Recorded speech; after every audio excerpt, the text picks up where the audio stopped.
Hello, welcome to Convergent Dialogues. This is Xavier Bonilla. On this episode, I'm talking with Justin Gregg.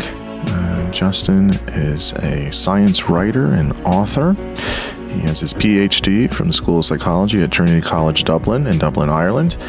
And he is currently an adjunct professor at St. Francis Xavier University and senior research associate with Dolphin Communication Project.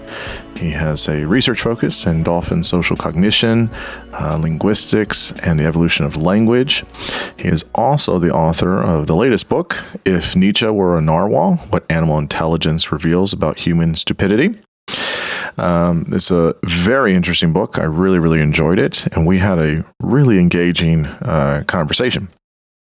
We started the conversation talking about intelligence. So as you'll see in the first 45 minutes, we have some disagreements here. And I think some of that's just kind of our backgrounds and how we kind of look at these things. We're coming at it from different angles. But, we talk about intelligence, how we define G, what it means for humans and for animals.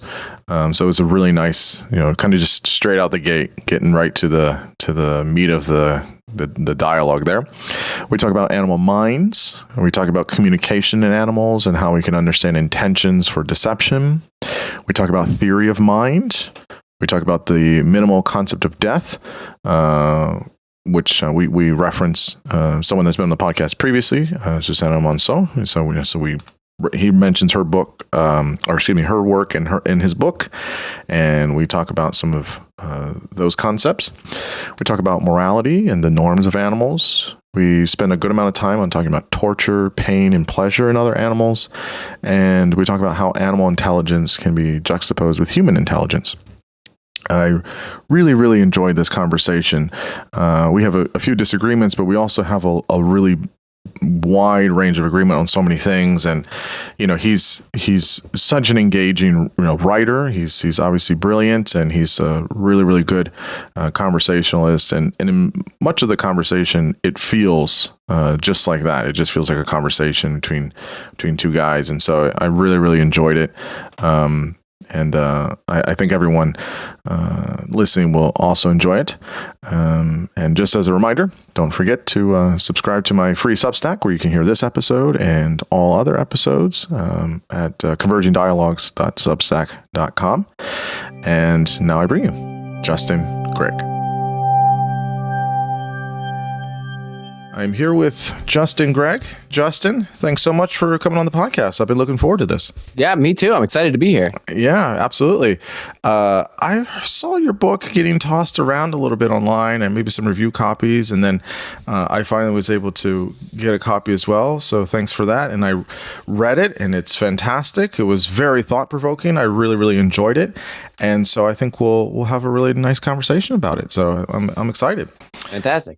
For folks that don't know who you are, tell people who you are and why you decided to write this book, which is If Nietzsche Were a Narwhal, What Animal Intelligence Reveals About Human Stupidity. So tell us about yourself, your background, what you study, and why you decided to write the book.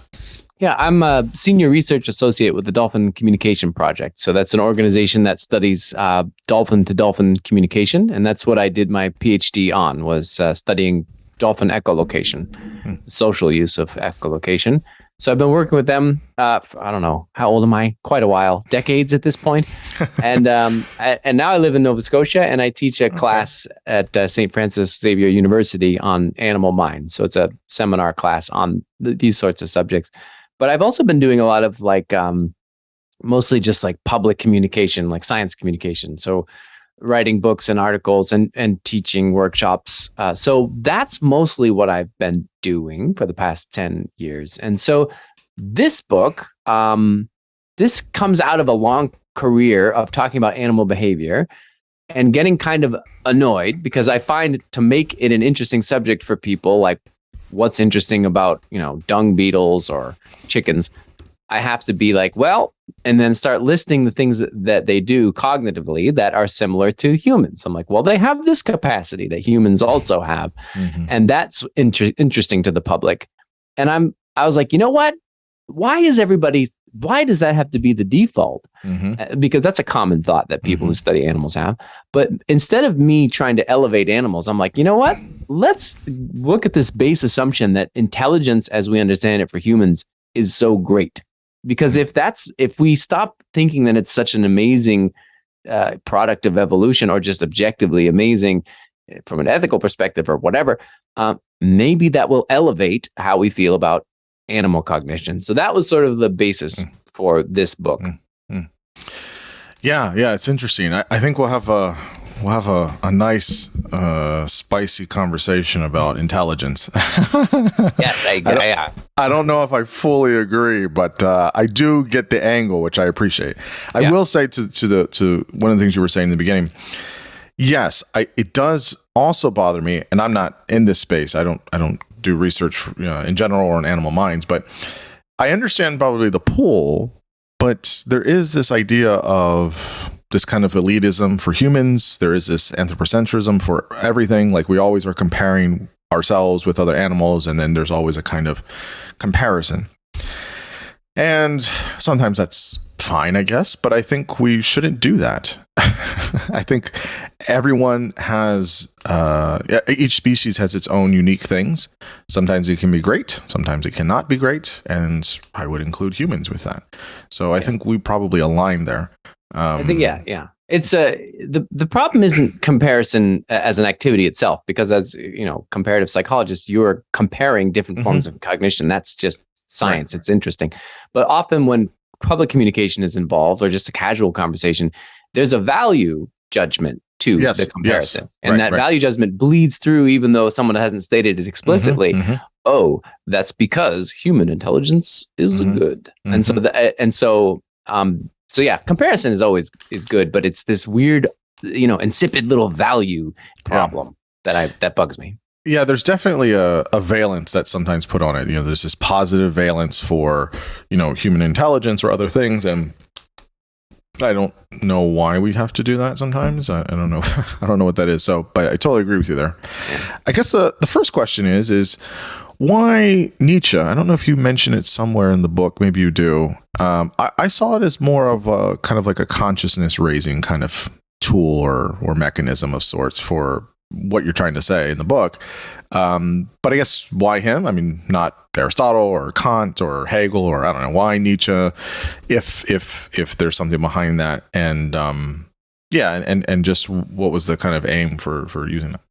Yeah, well, there's two things about him, two stories essentially, that make him an interesting choice to frame the whole book. The first is that he had this path. He didn't write much about animal cognition or animals in general, except to make fun of them. But he wrote this one passage where he was talking about cows in a field, and he envied them because they seemed to live in the moment and not be intelligent enough to worry about their future or their death. But he also he pitied them and envied them at the same time. So he was talking about how he felt conflicted, and whether or not he would be better off, as a cow, essentially. And so that was sort of that's the whole frame of the book. And then famously, there's this anecdote, apocryphal, I'm sure, it never really happened, where he was in Turin and he saw somebody whipping a horse, and he, went over to the horse and grabbed it by the neck and wept and fell down. And then that was the mental breakdown from which he never recovered. So he had these two weird animal related anecdotes, which seemed to me to be a very good jumping off point to ask that question of, like, would Nietzsche or would any of us be better off with the mind of an animal, essentially? Yeah, it was great. I mean, the title is super catchy and it alliterates. And the whoever did the design of it is great. I love it so much. I'd really almost get a tattoo of it, but it depends on how well the book does, I guess. Right, it's really good. It's really, really good. Okay, so let's start with just right from the beginning here. Let me ask this, because I don't want to put words in your mouth. Okay. So you have particular ideas about intelligence. So I guess the first question is how do you define intelligence, I guess, broadly, and then we could see how you distinguish that from intelligence in humans and other animals, and some of the particulars. Do you make a distinction between just cognition in general and intelligence? Some people may parse that out. So yeah, let's just. I've said this a bunch of times. I don't like spending a whole lot of time on terms, because then people just kind of just argue back and forth over like, well, that's my definition. Well, that's your definition. Well, so I'll go with whatever definition it is, whatever definition you have, unless, I strongly disagree, but I can go with it. So yeah, how do you define it? Well, in the book, I very consciously don't define it, which is I spend a lot of time explaining that's what people try and do. A book on intelligence, you have to define it and move from there. And my whole point is, I'm like, well, we all sort of know what it means. We feel this concept of intelligence, whatever field you're in, when you're talking about whether or not a robot or a human or an animal is intelligent, that means something to you, usually in the way it behaves. And so we all kind of know it when we see it. That's what I come down on. I do in that book, I produce one of these AI researchers' definitions. And I think the most basic thing that's sort of coherent between all the different disciplines is that a thing is behaving, it's making decisions based on not a lot of information, extrapolating that information to make a good choice. So a choice that benefits that thing, whatever that is. That seems to be what is intelligence, I would guess. It's so broad as to be meaningless, but that's usually when we see it in an animal or a human or a robot or an AI system, that's what we mean. Yeah, I think that's right. I think that's right. Again, right. I mean, you ask 10 people, you'll probably get some 10 variants of this, but I think, most people agree. They might say it differently. And how I usually explain it is that intelligence is the capacity for somebody to make decisions, or to have decision-making capacity in novel situations. That's not the totality of the definition, but I think that's a huge chunk of it. I think it's also a discrimination component. You're trying to make certain predictions to discriminate between one thing and another. So again, another variant of decision making. It's all of these things in, I think, new or novel situations is a key part there, because learning is not exactly intelligent. It's a part of it, but you can learn things and not know what you're doing. So the idea of doing something in a new situation is another gear, right? Yeah. So like if I show a dog how to do something, it can learn how to do a trick, or it can learn a certain pattern or whatever.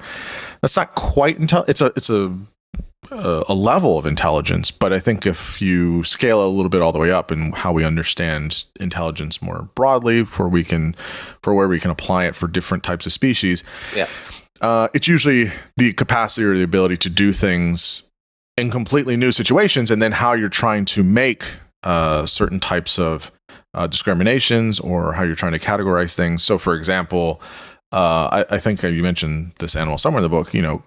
Corvids are usually seen as intelligent, right? They're making tools. Tools are, again, as a way of trying to solve a problem. It's not just rote memory or some type of learning.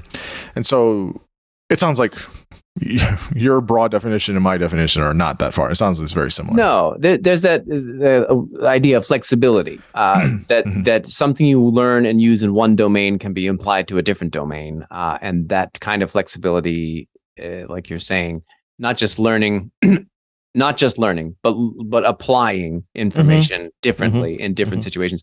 Yeah, that's pretty standard. I think for what intelligence is when we're talking about intelligence, especially as we understand it from the human domain and applying it to another thing. That sounds about right.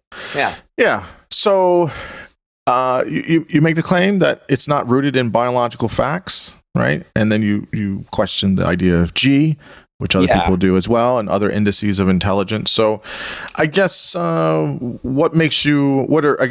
me some of your intuitions around this, of why maybe it's not rooted in some biology, and why the question, I guess, of G and the indices.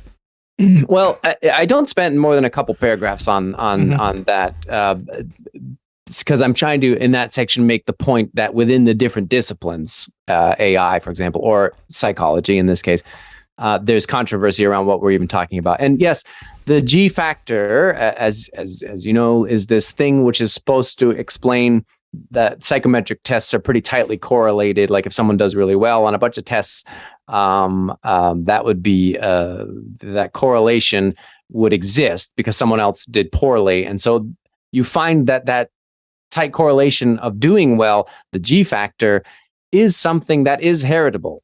So that is true. So in that sense, it is a biological fact, but within the field, there are some pretty strong, and have been for a long time, objections to this concept. You know, Stephen Jay Gould, of course, in later years, just there's sort of a tautology to it in that, like, well, the tight correlation is G, and also the G is the thing causing the tight correlation. So you're not actually saying anything. You're just describing a system of some kind. So there are people, and I don't know where I come down on this because I'm not really a human intelligence person, who would say that the whole thing is wrong. So when I'm talking about that it's not a biological fact, I say that within psychology, there are some objections to this concept of general intelligence as a singular concept that itself would have been subjected to natural selection, which I think is true. Some people would say, no, it has, and other people would say, no, it hasn't. So I live in that controversial world of saying nobody knows for sure. Well, so yes, I'm very well aware of the critiques of G and intelligence more broadly. I would just say, so I'll say kind of how I understand the literature, and then also why it's important, because that's really why we're talking about it.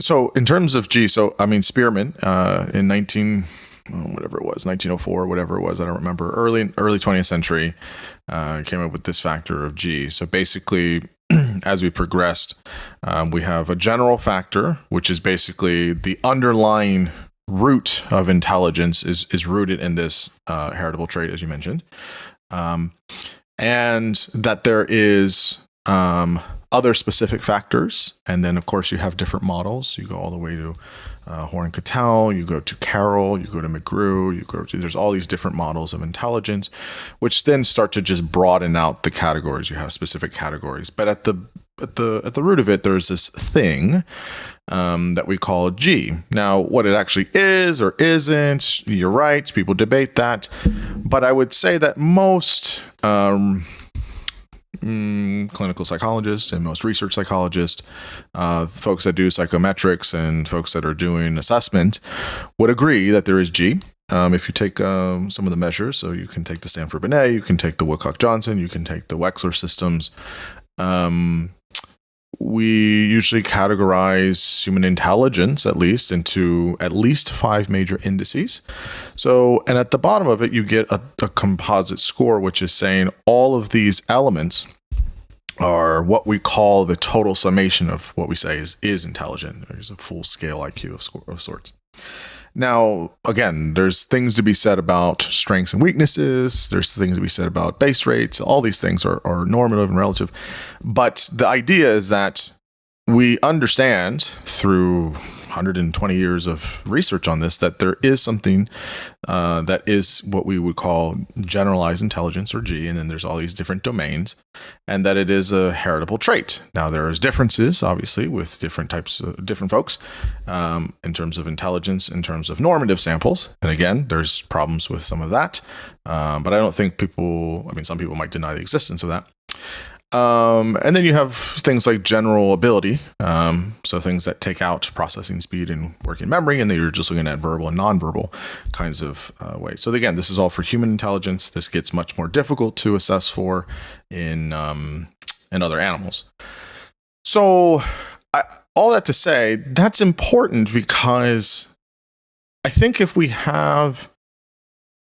So you said in the beginning, it's quite clear that people know something about what it is, this thing that we call intelligence, or by the negative, someone that isn't too bright, we usually say like, well, they don't know certain things, right? Or they're not making good decisions, or they can't reason or abstractly in a certain way. Like, we can see levels of this within humans. Yeah, we can see, and again, I'm not necessarily putting a value judgment on that. We can see variance, right? We see variance with humans in their capacity to reason in novel situations, if we're using that definition. So it goes to say that it would be strange if all other traits, height, eye color, hair color, etc., have heritability. And many behavioral traits have some aspect of heritability, not exclusively heritability, and not this weird determinism thing. Obviously, the environment and socialization and culture is super implicated as well. Everyone pretty much agrees on that. And so it's the same with intelligence. If you have all of these things about if all of these building blocks of what it means to be human, right? Behavior, our physical traits, etc., has a heritable component. Intelligence is not some weird black box thing that just exists and doesn't have any heritable traits.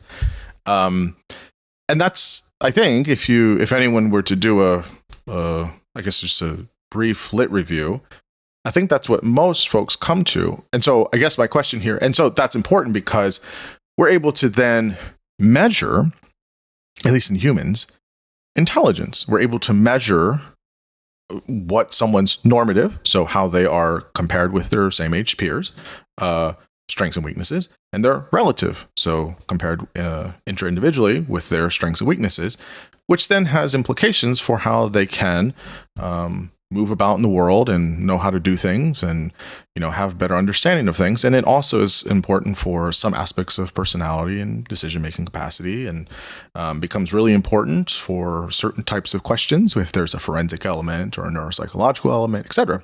So it's important. I think it is important, and it's important to know what the processes are for that. So I guess my question here is, just for humans for a minute, we'll go to animals, I guess, in a second. You have, I guess, you're in the bucket of like, maybe that's a thing, or maybe it's not a thing. We're just going to question it. Or like, you're like, yeah, maybe, but we should figure out some other things. I guess, where do you kind of land on it, I guess?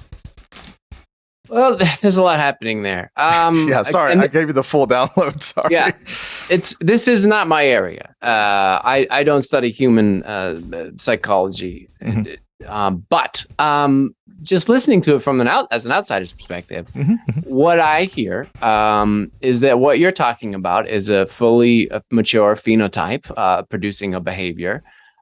For which there would be, I assume, some sort of psychological component that's generating that paper, which is a singular entity, which would have emerged through the maturation process to produce this intelligent being.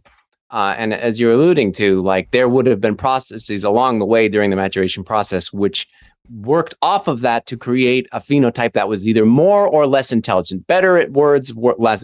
And so at the core, you're saying there is a singular entity which sort of is immune or which natural selection is acting on because it generally manifests into intelligent behavior, which then someone will choose to mate with or not, or which will produce success or not.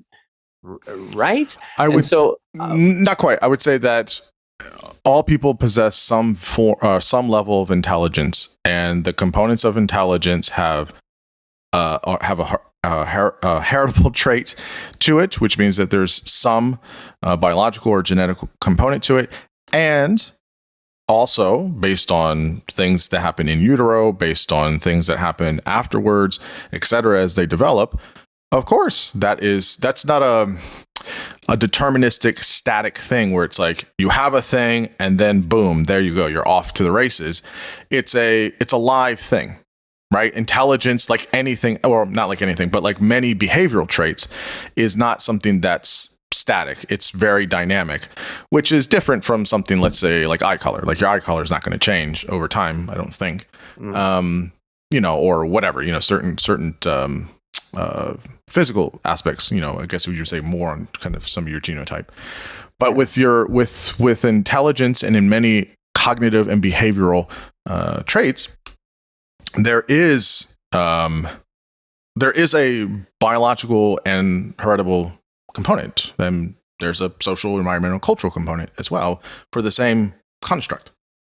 It's just, for me, it seems, because I talk about that there are lots of cognitive abilities that are wrapped up under this umbrella concept of intelligence, which itself is just an umbrella, not a thing. I think that's my general point. And so let's say language, for example. Language is a capacity that itself is an umbrella term for lots of different capacities. And so if intelligence is a G factor thing that's sitting as a little kernel of thing in your brain, and it is driving your language ability, is your language ability then not subjected to natural selection? Because your language ability is something that you can be better or worse at language. It depends on where you grow up and how you grow up. But is that independent, or is that determined by the G factor? Because if those two things are, if language is operating on its own, you know what I mean, subjected to natural selection, why do you require the other thing within the theory, within the paradigm? And again, I don't know what I'm talking about. I'm just making broad those guesses. are good questions. Those are good questions. So if you take someone that's nonverbal, right? Just for whatever reason, right? It could be congenital or otherwise. They don't lack intelligence, right? The aspect of language does not make someone intelligent or not, obviously. But there is aspects of it, this is something that works together, right? Obviously, for most folks that they are verbal, you're able to look at and say, yes, there's aspects of intelligence by your capacity to use language. It's not a either or, it's a both and kind of thing. But the other part of this is there's various aspects of intelligence. So for example, if you're trying to measure with whichever very good instrument that has good reliability and validity, you will see that you have a verbal section, right? So because you want to understand what the verbal components of intelligence, right? There's general information, vocabulary, how you can tell two things are similar based on reading it, whatever, right? There's a verbal comprehension aspect or vocabulary aspect to it. Then you have various indices or subtests with certain indices that will show your nonverbal skills. So you're able to look at pictures, you're able to turn things on in your mind, you're able to put blocks together. You could be completely nonverbal. You could totally, and there are many measures that are entirely nonverbal for folks that have speech impediments or difficulties. Sometimes you use it with people that have different language aspects. That's one component. You have another component which is trying to look at memory, right? In terms of your working memory. You have other indices that look at your processing speed. These are all components of what we call intelligence, right? So that's intelligence is, again, you're absolutely right. It's an umbrella. It's absolutely an umbrella, right? But at the bottom of it, there is what it is to say, we're measuring a general ability, right? This general thing, this general factor. And then we have all of the specific factors outside of that. Yeah. So, because we're talking about the same thing, really, but I think the issue is like you can be better or worse at verbal or nonverbal skills. So more or less intelligent. Intelligent then just becomes a stand-in for better or worse, if you know what I mean. Well, so, some people may see it that way. I think that anybody that is a ethical psychologist is completely not say that whatsoever. There is no valence to it. Well, then you could say it's a scale. You can be, I don't know another term for better or worse. You could be more or less intelligent at certain things, but that doesn't. Yes. Yeah. And so the idea for G is that, well, but that's because there's another thing sitting on top of language ability or nonverbal ability, which is driving that thing. And that is the thing that is subject to natural selection. That's what a G is supposed to be. And so if that is not the case, then that's why I'm saying, like, there's not a singular thing that has been subjected to natural selection. What you're talking about is all these different cognitive traits, each of which themselves may be subjected to natural selection, which can be ranked on an intelligence scale, but they aren't driven by a singular thing. Yes. So, okay, I understand what you're saying. So you don't like the driver in the seat kind of idea, right? Like, and I don't know if magical. yes, I understand what you're saying. So here's what I will say about my understanding. So all of my clinicians out there, people that do testing and psychology, you can flog me if I get this wrong. My understanding is that it is, the idea of G is something that is of sorts a composite of these things, right? It's not a singular thing that's like, at the bottom of the well here, and like that's just pushing all the energy upwards. I'm not necessarily saying that. I'm saying it's the thing that ties all of these domains together to say, okay, all this stuff that we see here, we call this G. This general thing, instead of listing out all of the like 70 different specific abilities, we're saying all of this together are pieces and components of what we say intelligence. So it's not necessarily like a Russian doll kind of thing. Like there's the one at the very center and then that's it. It's not necessarily that way. I think we both totally agree, because that's what I'm saying. When you have like those things are tightly correlated. Usually when someone is good at one thing, they're good at the other. Mm-hmm. And so this description of this umbrella of all the things, often which are correlated, is what G is. Mm-hmm. But it isn't therefore itself a singular concept. It's just a kind of descriptor of a thing. But and that's when I say it, because I'm very focused on this. It's not a biological fact. And what I'm saying is, it's not a one thing that evolved in our species. You can trace it back to earlier hominid forms. You can find it because once you get out of our species and you start looking for a G factor, forget it. Mm-hmm. You're not going to find anything similar because those tests don't apply. And so it's hard for me to envision a scenario in which earlier hominids or current species would have this one singular thing, which would have been evolving over time to create the thing. I still see it as there's just a ton of separate things. If you know what I mean? Yeah. So one of the things that is pretty bunk science that had some popularity, I think in the 80s and 90s, was Gardner's multiple intelligences, whatever. I know what you want. Which is spatial and mathematical and logical and interpersonal and interpersonal, and he basically was saying all of those things are like a separate intelligence. That is not what I'm saying. Yes, because that is not. That's not correct. I think at the time, I think what he was trying to, if I'm giving the charitable view of him, is at the time he was trying to say, hey, look, we're not considering emotions and creativity and all these non-cognitive things. Yeah. Right. Yeah. And so we should look at that. And then, he developed his theory and he tested it and all these things. And it was like, it didn't hold up scientifically in terms of statistical reasoning, and none of this stuff had any reliability or validity. And so it was saying, okay, and people keep pushing that, but over and over and over, nothing replicated. It just doesn't hold. That doesn't mean that you shouldn't look at those things or to consider aspects of a person that are non-cognitive. And again, it's a different conversation, but those things are really, really hard to test or to measure, I should say. And so but the problem was that Gardner was saying that these are all like different intelligence. So this was the whole theory of multiple intelligence. Yeah. And it was like, no, not quite. That's not what that is. Cause that would be weird. And whether it's weird or not, if it was able to be replicated and to be scientifically proven, then fine. But it wasn't. And so it's like, okay. And some people keep floating that idea around. So I'm not saying that by any means. Sure. But I am saying that there are many components of intelligence, and the total composite of all of that is what we call G. That's how I would explain it. Yeah, that makes total sense. And it is exactly what I was trying to say in those 2 paragraphs of all of this, where I'm just like, look, there's a lot of discussion around this, and we're not exactly 100% sure what we're always talking about within psychology when it comes to intelligence, which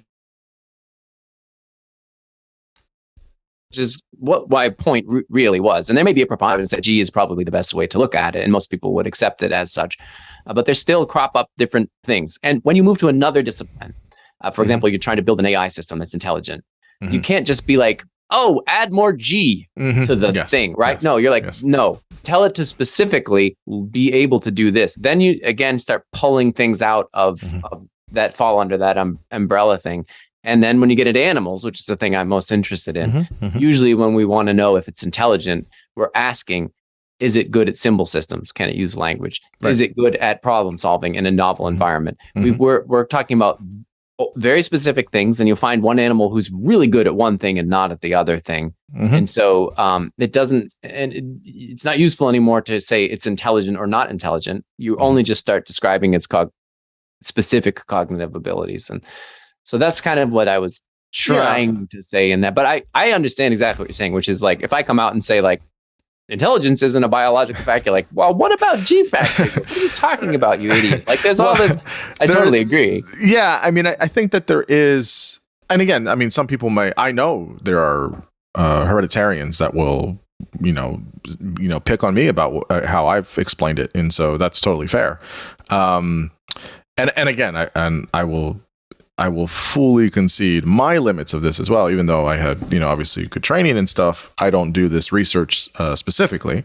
But I will say that I think that when we're looking at, again, what are the things about intelligence, even when you're doing it with humans and you're discussing, no one ever writes a psych report and it says, this person has horrible intelligence.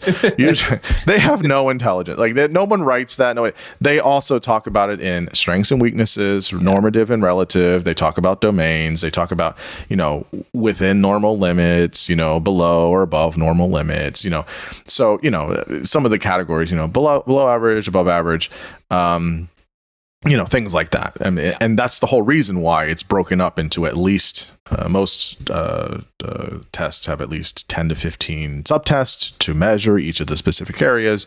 And the total composite of that is, X, Y, and Z. And you can do that where you can say, here's the total general thing. And then here's like, if you just take out working memory and processing speed, and we just want to look at verbal, nonverbal. Okay. Because sometimes that can conflate, there's ways you can play with this stuff in terms of trying to understand specifically what does this mean, and in some ways people just talk about cognitive abilities. They don't even say intelligence, right? So so that's not even, so I want to be fair to my field. People you don't have psychologists running around being like, this person has no intelligence, or they just go around talking about G all the time. But there, most of the time in practice and in applied sense, people are looking at cognitive domains, what their abilities are, strengths and weaknesses, etc. And that has real world application for that. I guess so. Kind of what you were saying about humans. Your point there was an interesting one. I don't know. I'd have to ask a few people. I have to think about who. I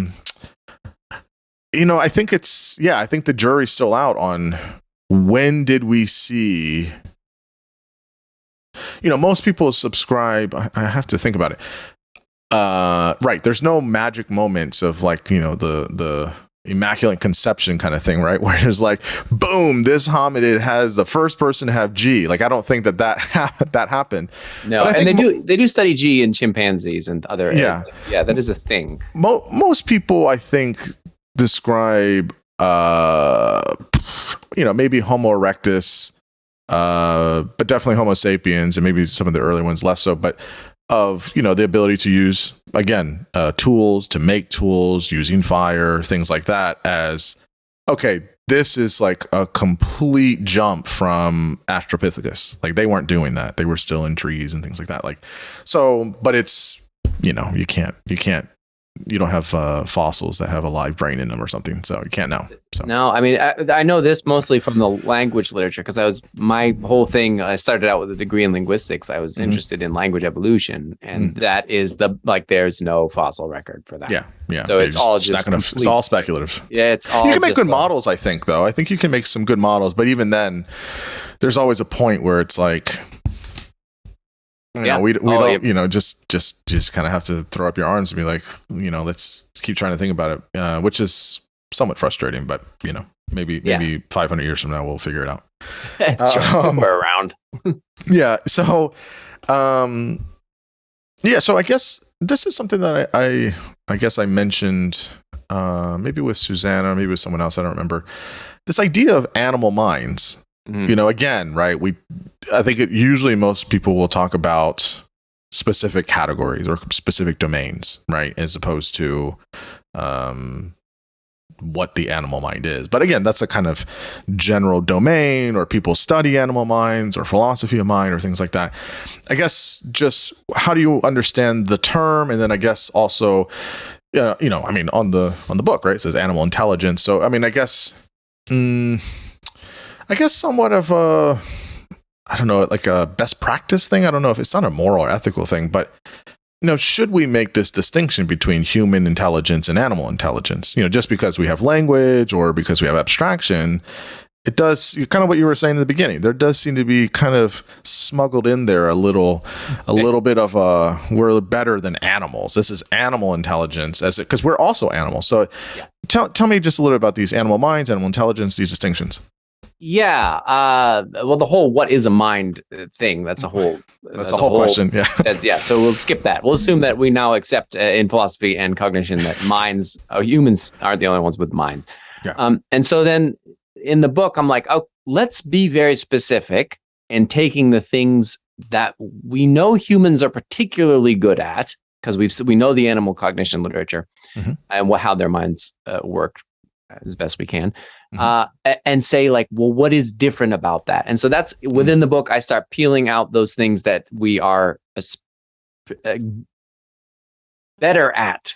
So you have a domain, for example, like I talk about why specialism, the understanding of cause and effect, and how animals learn. And so I'm like, okay, animals learn this way, but it turns out humans can do this. We have a better understanding of cause and effect. Or you talk communication systems, and then you compare that to language and communication systems. How are they related? How did language come out of those systems?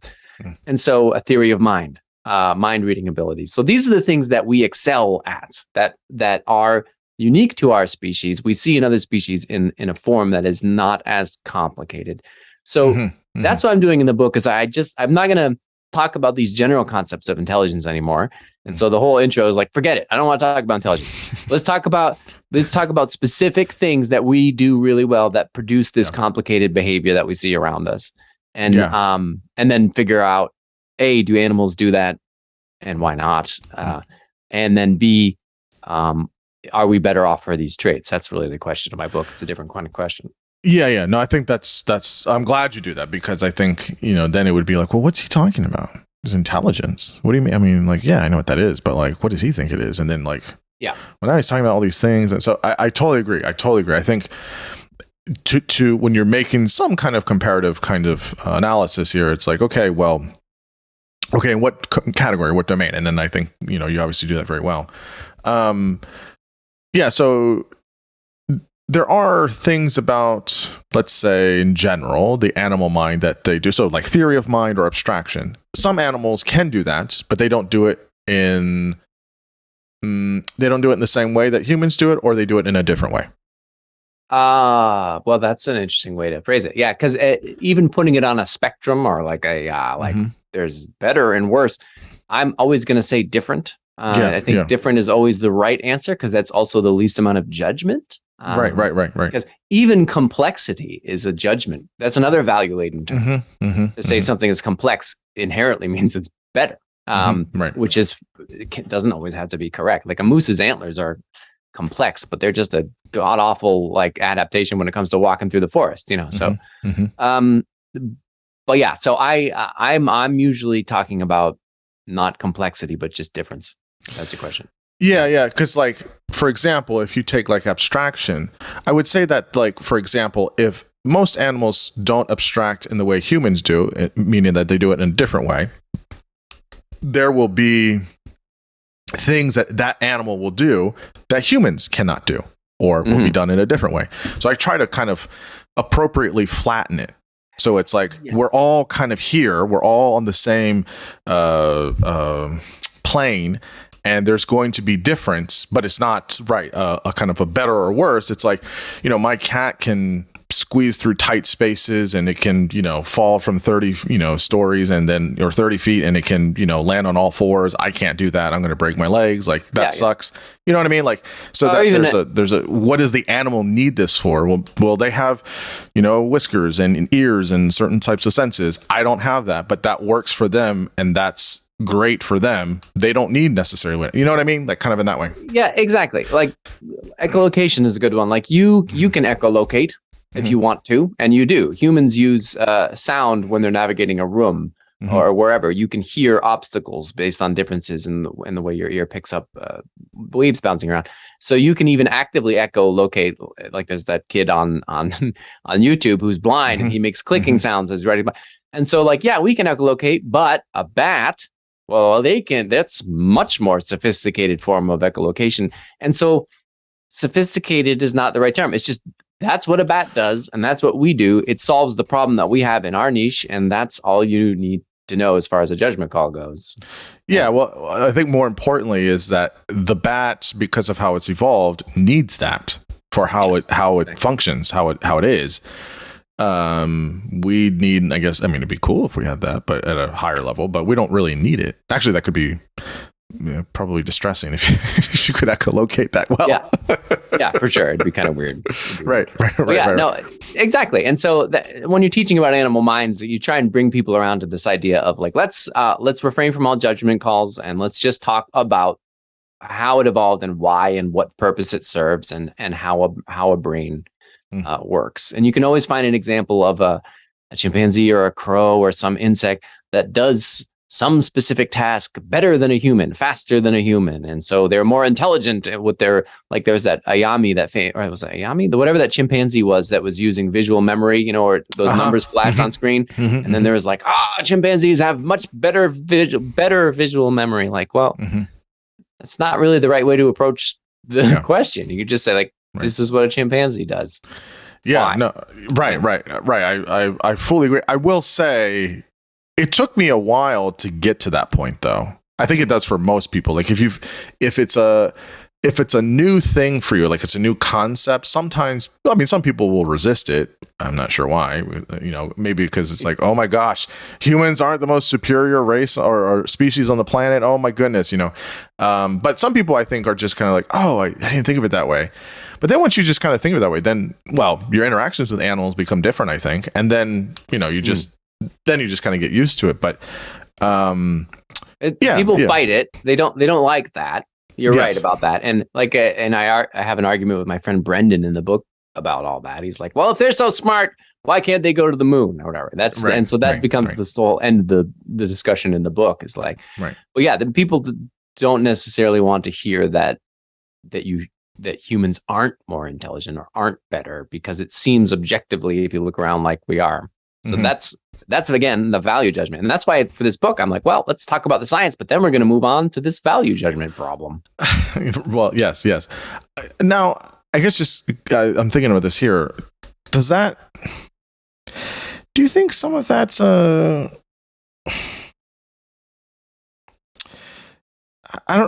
could be totally wrong on this. I'm just thinking out loud. Do you think some of that's just kind of like a vestige of like a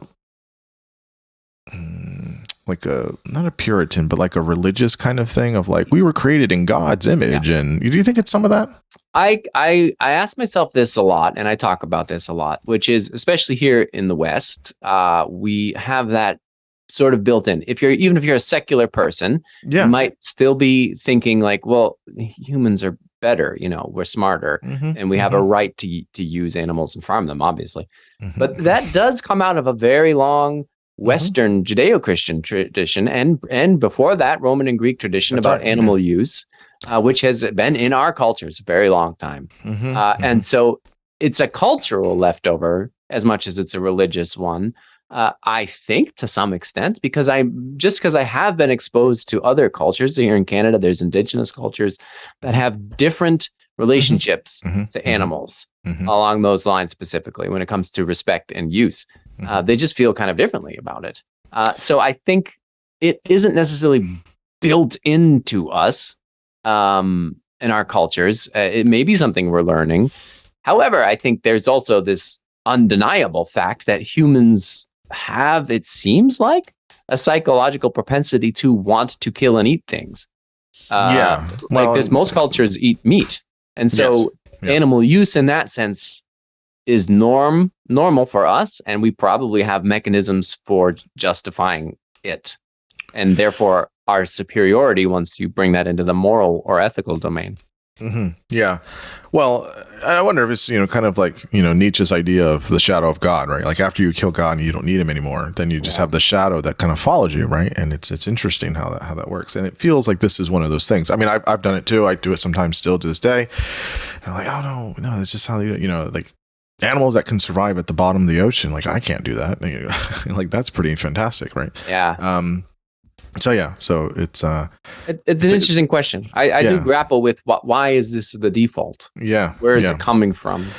Yeah, I do wonder if it is a long cultural / religious, but I think maybe those are tied together at some point in different cultures and stuff. So I wonder if that's maybe a. I wonder as well. Yeah. I feel like there's also a weird correlation between how secular a country is and its animal rights or animal welfare laws. Usually the more secular countries have more advanced animal welfare laws. So maybe there is a direct correlation between secularity or secularism. I think that's...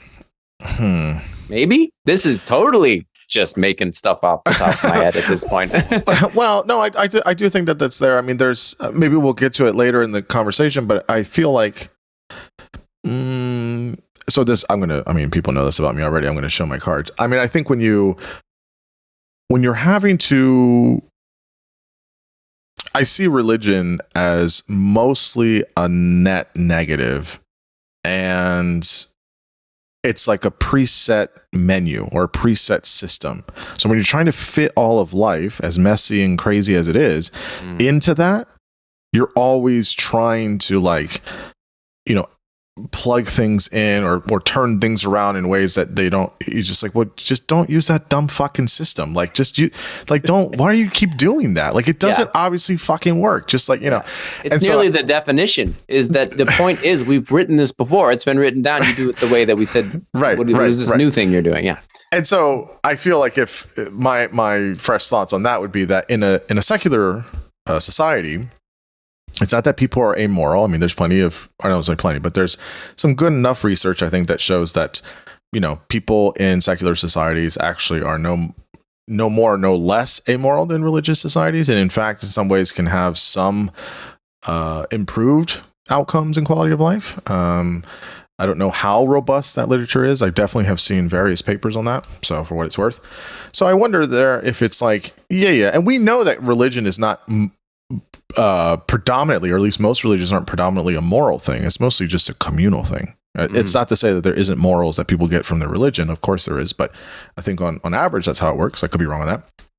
Anyways, secular societies or cultures where they're doing that, it's not surprising that they would have, because there's more flexibility of understanding how complicated life is. And so it's like, okay, well, let's all collectively try and figure this out.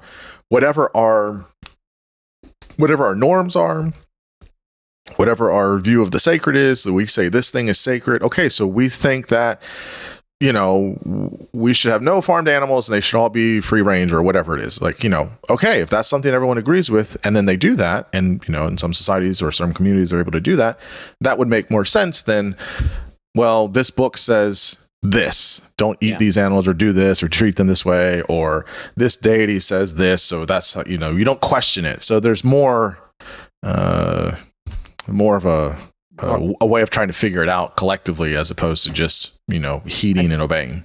I think that's it. I mean, you do have like Jainism and other religions, which are specifically the circle is very wide for which animals receive moral consideration.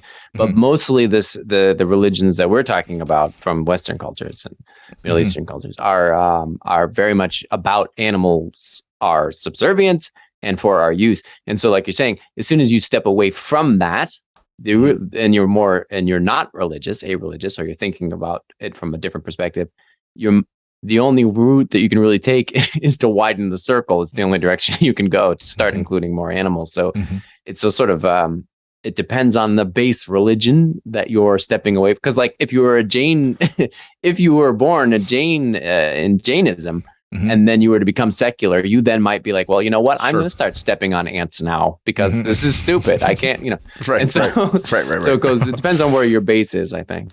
Right. Yeah, absolutely. I mean, this is totally a footnote here, but, understanding some things about other animals, such as ants or bees or wasps, I definitely... I mean, when I was younger and before I didn't know, I would just I wouldn't care if I happened by accident or something. But now if I will definitely try to avoid those things. I'm like, oh man, this is like this whole colony here. Like, oh man, what am I doing? Know. Yeah, it's been crippling.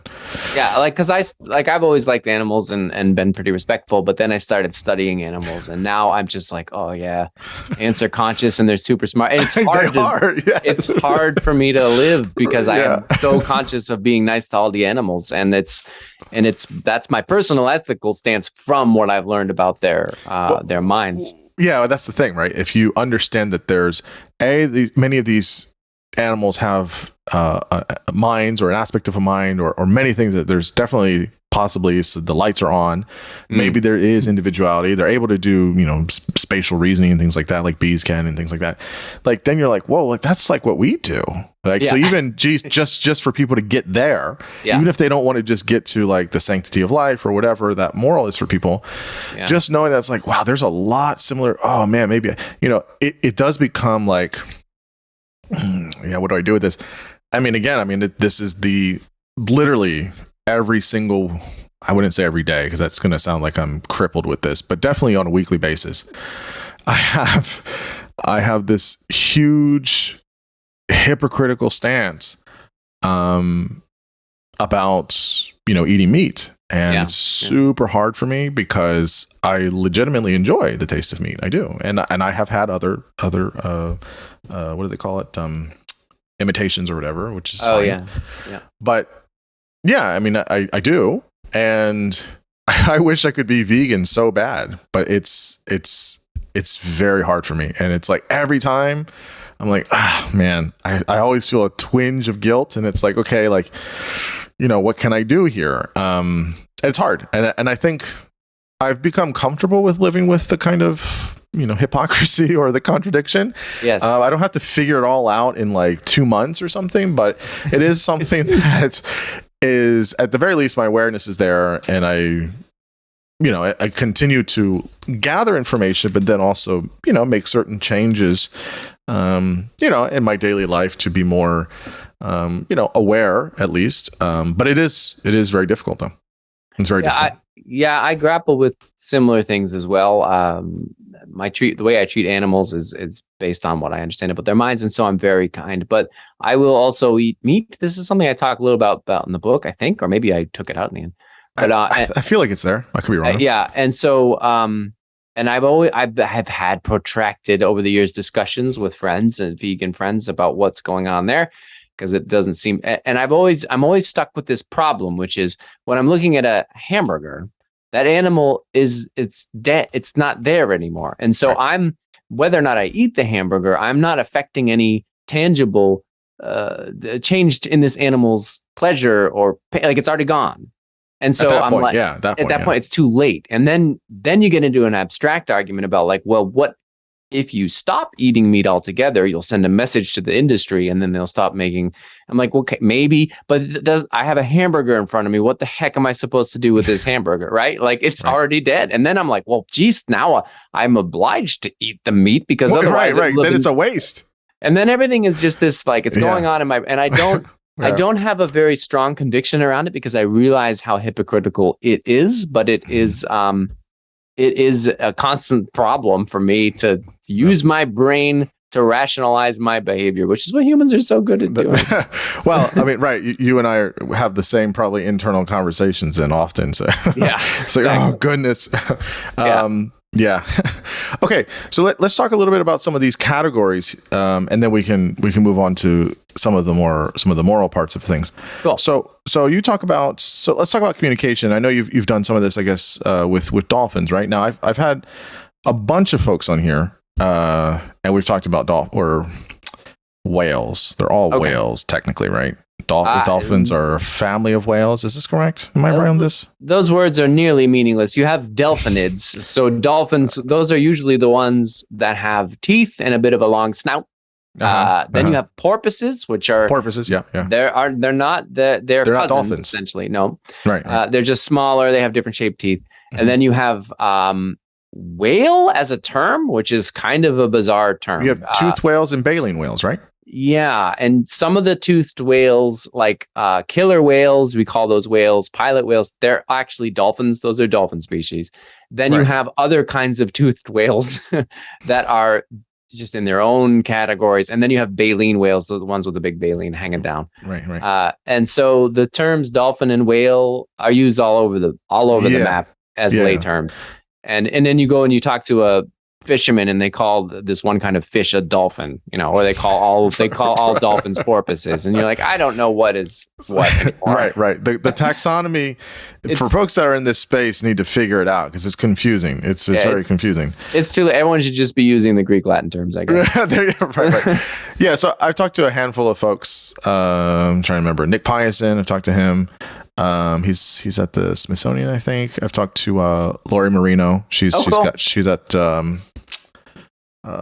is it Camella Project? I forget the name of the project. Camella, yeah, that's right. And I've talked to Mel Costeno. I've talked to a handful of people about whales and dolphins and how they communicate and things like that. So I guess in this way, so we can use dolphins or their cousins, whales, or however you want to categorize it. But just in general, when we look about communication, you talk about, I think in the book, the distinctions between lies of commission and lies of omission. Is that right? What do I talk about? I might talk about the difference between deception, lying, and bullshit. I think those are my main. Yes, I do remember that. Yeah. So in terms of how animals communicate with each other, so just as a distinction here, which is, while we have language, which is a primary way in which we communicate, we also communicate in other ways, right? We communicate non-verbally with our, posture and facial expressions and non-verbals and things like that. So animals communicate in different ways in terms of, deception, lying, bullshitting. How does this, again, work for a lot of animals? And then I guess how does it work different from how we do it? Yeah, I always talk about communication with an example of how much human communication does not require language. So language are these symbol systems put together through these syntactical systems to be able to convey really complicated abstract thoughts on any subject whatsoever. And animal communication systems don't have that. They do not have an open-ended capacity to talk about anything.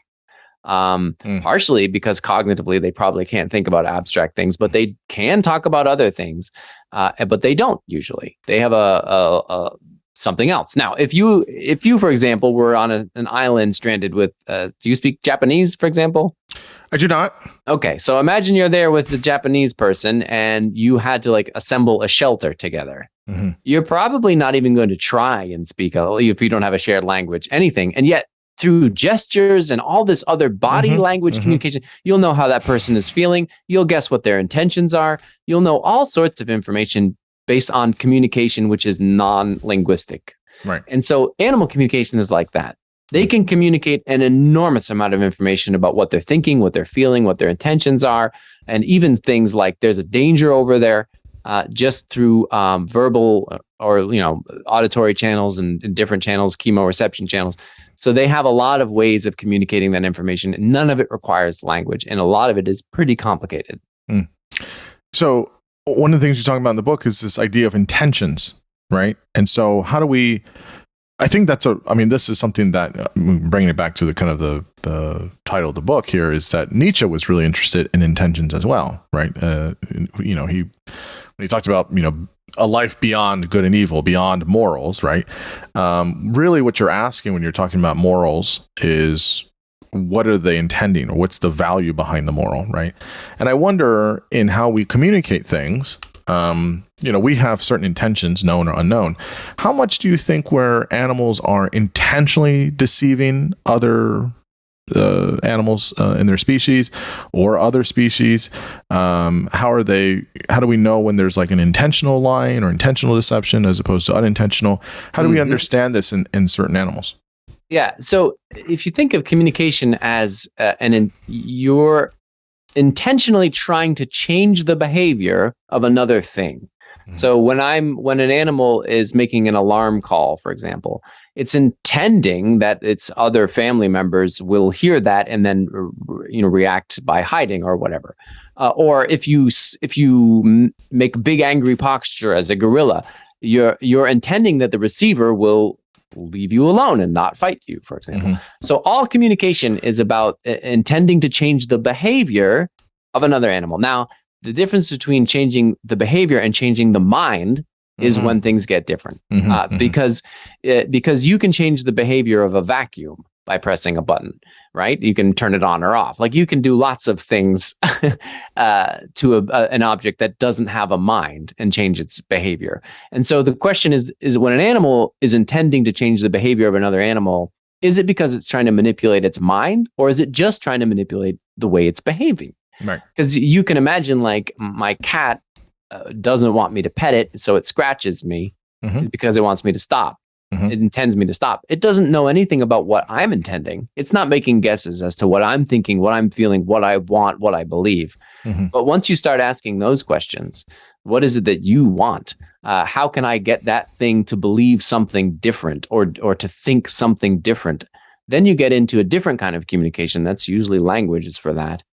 And that also involves lying and manipulation, because if you have a belief and I want to change that belief by putting false information in there, I can tell you a lie. And again, I'm trying to manipulate your behavior. I want you to believe something, therefore do something.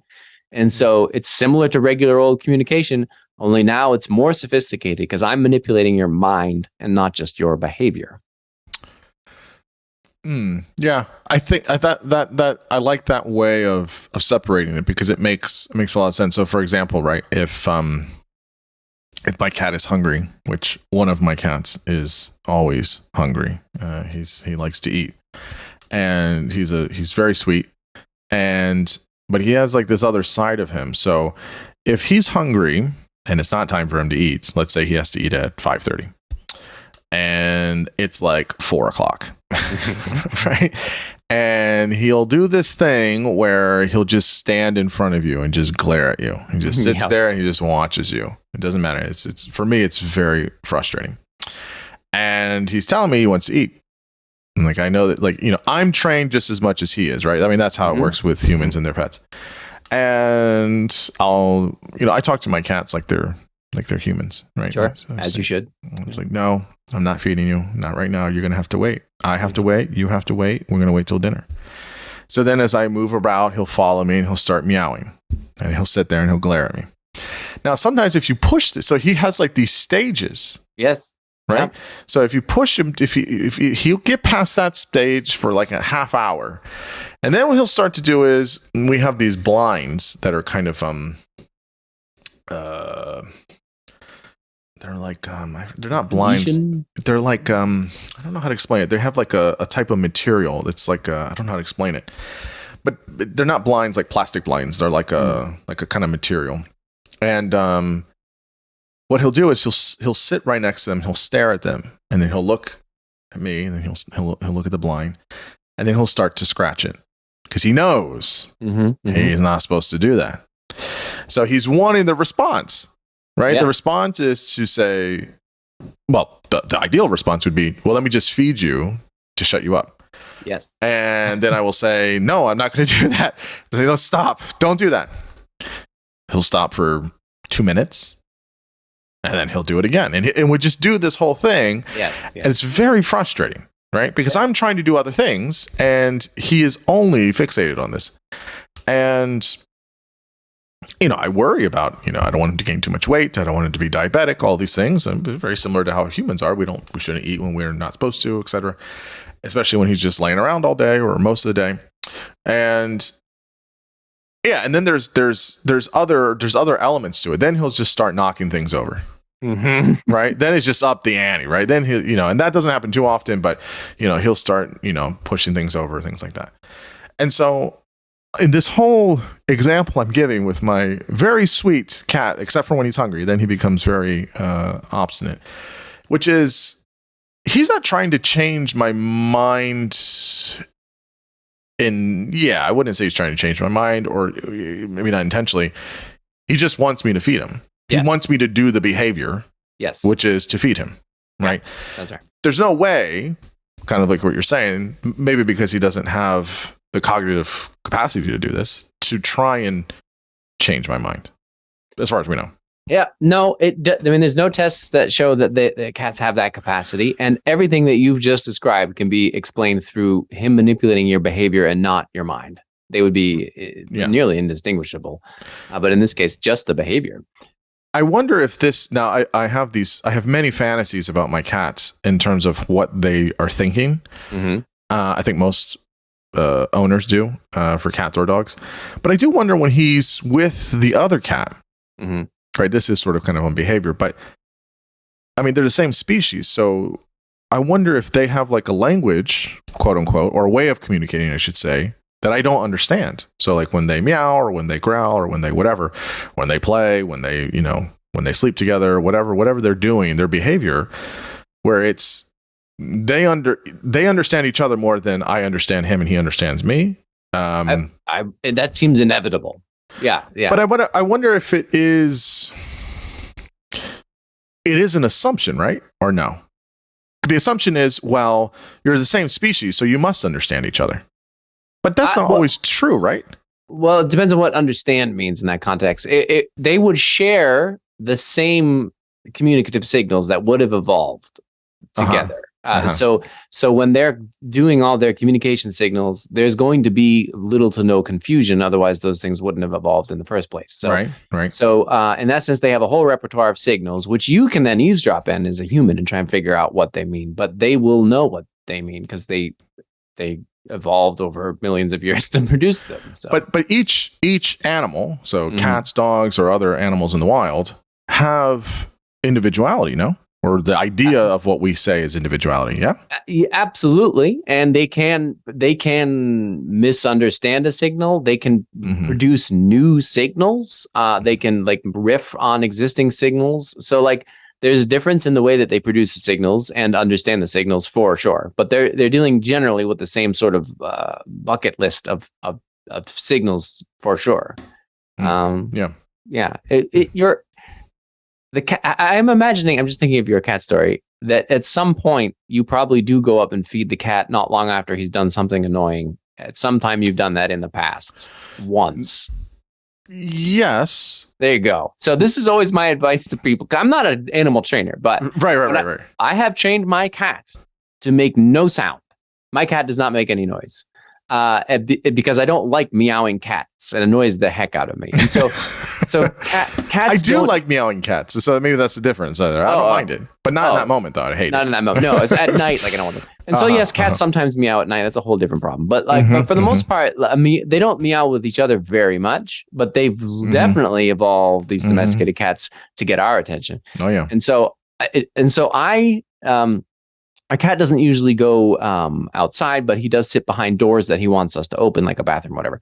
And I have worked it so that whenever he makes a sound anywhere near a door he wants to get to, I just leave the room and then I'm gone. And then I come back. And eventually, if he sits down quietly, I will open the door. So he's learned that to get a door open, he has to quietly sit, which has been fantastic. And so not rewarding him for a behavior that you don't want to see is the key. And so communication works exactly as the way you put it, which is the cat intends you to feed it. So it will start with a very simple communicative behavior. I'm going to sit and stare at you. Right. That didn't work. So then it has to ramp up, and it keeps cycling through different communication signals to get you, idiot human, to listen to it and go do the thing you're supposed to do. Right. And so eventually it'll just start tearing your ceiling tiles out or whatever. Right. And so there's no limits. They just keep upping the ante. Yeah. If at ever point it has made an association between doing some terrible thing and you getting up to feed it, then it knows the lesson it's learned through learned association, very basic process, is that it needs to go full tilt to get you to feed it, and it will just get crazier and crazier. Right. No, it's absolutely true. I mean, yeah, it is interesting. Well, it's interesting also because, like, you know, I think obviously, you know, raising human children is different than raising pets, but you know, there is some overlap in terms of behaviorism and things like that. I love it. It's easy because it's like, oh yeah, you just do the thing. But I'm totally lazy when it comes to my cat. I'm just like, okay, like, yes, you know, but yeah, I mean, we weren't like that when we raised our daughter. So it was just like, you know, it's very different. So it's definitely a different mindset, I guess. But like, I know some people train their cats to like use the toilet. Yeah, I thought about it. Yeah, but I'm also lazy. And I don't want to do that. And I love, you know, pooping in a box is pretty handy anyway. Like, it absolutely is. Yeah. So I'm fine with it. So I do want to ask about, just real quick, on like theory of mind. Do we know some animals have some theory of mind, and how is that essential, I guess, for deception and lying and things like that? Yeah, that's another one of those things that occurs on a spectrum. So different kinds of perspective taking. Like, I can understand things about your mind that might be more basic. Like, I understand that you can see something or not when you're looking at it. So it really is just about what you're seeing. Then you have theory of mind about what you might be thinking, your intentions. That's another level. And then you get up to beliefs, things that you believe. Right. So like a belief that you might have about how the world is or isn't. And so that's what you would call full-blown theory of mind, and humans have that. And then there's this whole, 30, 40-year research paradigm to figure out if animals also have that. And there's a lot of controversy in the literature around the great apes. Some people would argue quite strongly that yes, they have theory of mind. They pass these false belief tasks and things like that. And other people would say, no. It's all can be explained by a simpler mechanism. So it's not inconceivable to think that a great ape would have theory of mind, or maybe even a dolphin or a corvid. But they don't, if they have it, they don't seem to act like they use it very often, if that makes any sense.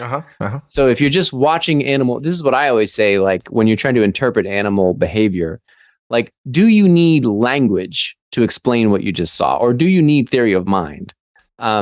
And if you don't, then it would make more sense that they don't have it because they don't show other signs of having it. Whereas if I'm watching you interact with your daughter, or you have a daughter, I think you said, then do you need language to explain what's happening at the dinner table? Yes. There's no other way to explain what's happening and how you're able to like plan to go out to a restaurant, or you suddenly magically meet your wife at like, how did that happen without language or a theory of mind?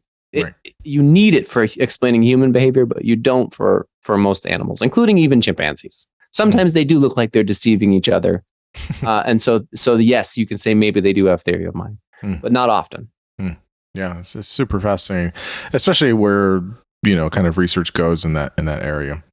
Yeah. So let's talk just two last things here before we can go to the morals piece.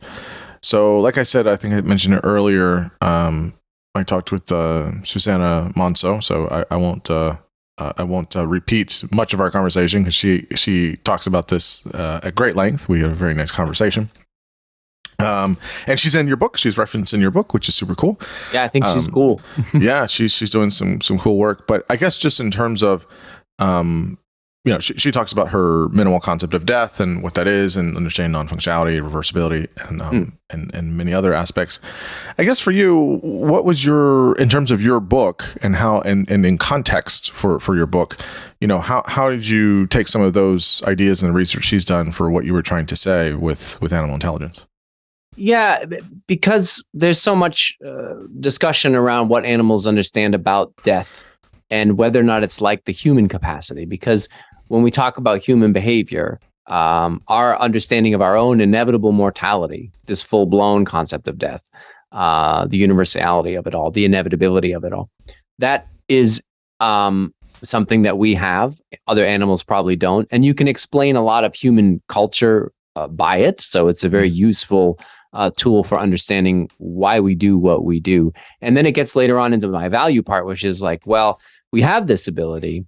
It helps. It's born of all these cognitive skills, like our ability to think about the future and our kind of self-awareness, which other animals might not have. But are we better off for being able to think about death along these terms, or are we not as well off? Like, are these abilities good?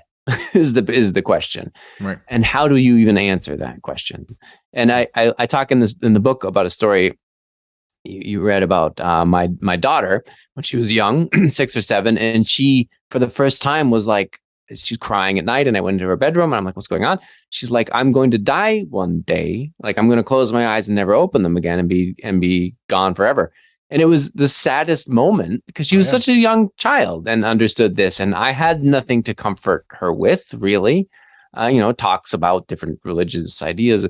It doesn't matter. Once you've crossed that Rubicon, once you understand this concept of death, your life is fundamentally different. Mm-hmm. And I just thought in that moment, this sucks. Like, her life was better when she was 5, and we were just talking about Frozen, you know what I mean? And whether we would like Anna better or, and here I am talking about death. And so then that was the question, is like, yep, we have this capacity. It's unique. Is it that great? Mm-hmm. Yeah. I think that the how we understand death, and there's so many things we don't understand about it, is pretty terrible. It sucks, right, to know that you're going to die, but at the same time, there's some good things about it, I think, of course. So, I think it is, and it is interesting, the comparisons between how other animals may do it and how we do it, and I guess there are, again, pros and cons to both. And then I guess about time. How do we understand this concept of time? So kind of wrapped up in death, right? Knowing we have an end, and you would think like, well, if animals understand dying, they must understand some sense of time, right? So it's kind of the thing that's labeled episodic foresight. So just kind of tell us, I guess, I got the what is the cognitive the necessary cognitive capacity for understanding an aspect of time at the very least, and even then, time is something hard for us to understand as well as humans. Yeah, I talk a bit about in the book about the cellular clock. Our cells are baked into it as this 24-hour cycle, and it drives all of the metabolic things happening in our bodies. It's just part of who we are. So time passing is part of biology in one sense, but that doesn't mean we're aware of it. Right. But there is this idea of a mind, a human mind or an animal mind, is making plans and decisions. And so baked into that must be this sort of baseline concept of that the mind knows enough about itself that it will continue to exist, at least for a few more moments. Otherwise, what's the point in doing anything? And so in that sense, there's this abstract concept of time, at least the near future, is part of all animals, all animal minds and all animal decision-making. I think you could argue that. And then you have examples of animals planning for the near future. Sometimes they're planning for a day or two down the road.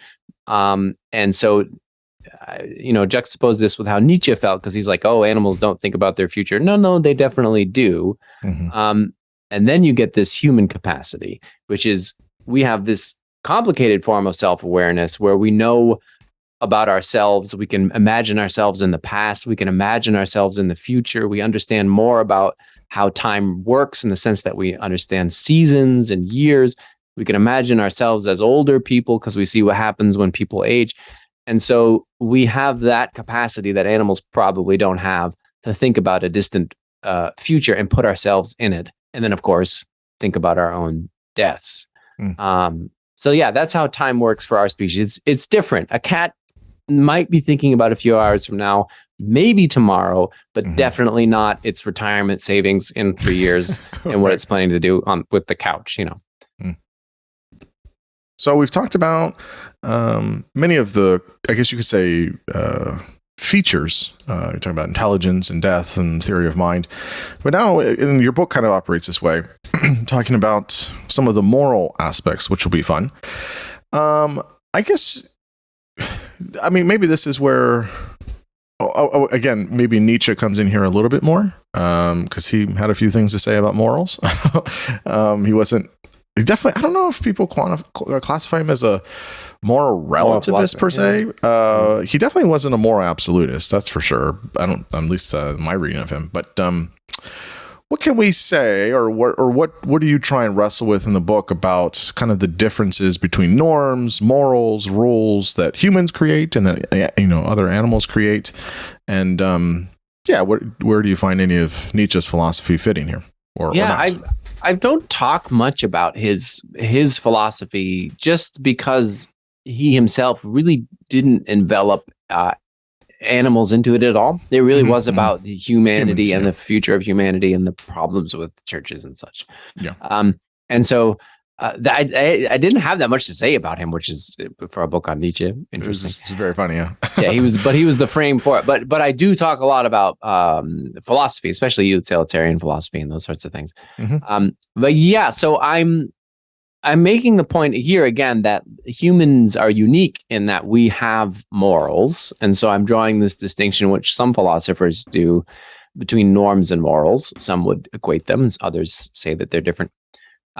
And so what I'm saying is norms and normative systems are what govern most animal behavior. So animals will have these feelings about what is the right or the wrong thing to do, whatever that might mean, in the moment. So they'll be punished or rewarded by their emotions for behaving in a certain way. And when they're in a social group, that's what dictates what is and isn't allowed in a social setting.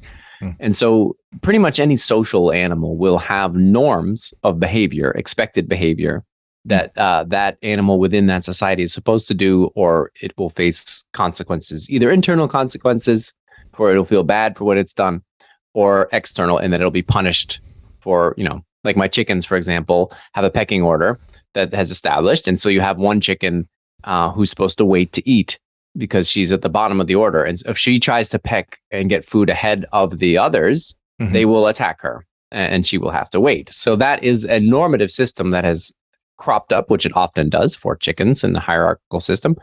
And then their behavior is dictated by these weird rules, which are themselves dictated by emotions about what is and isn't allowed. So that's what I'm arguing in the book, and what most philosophers who study this argue, is that that's standard, that we find that in a lot of animals.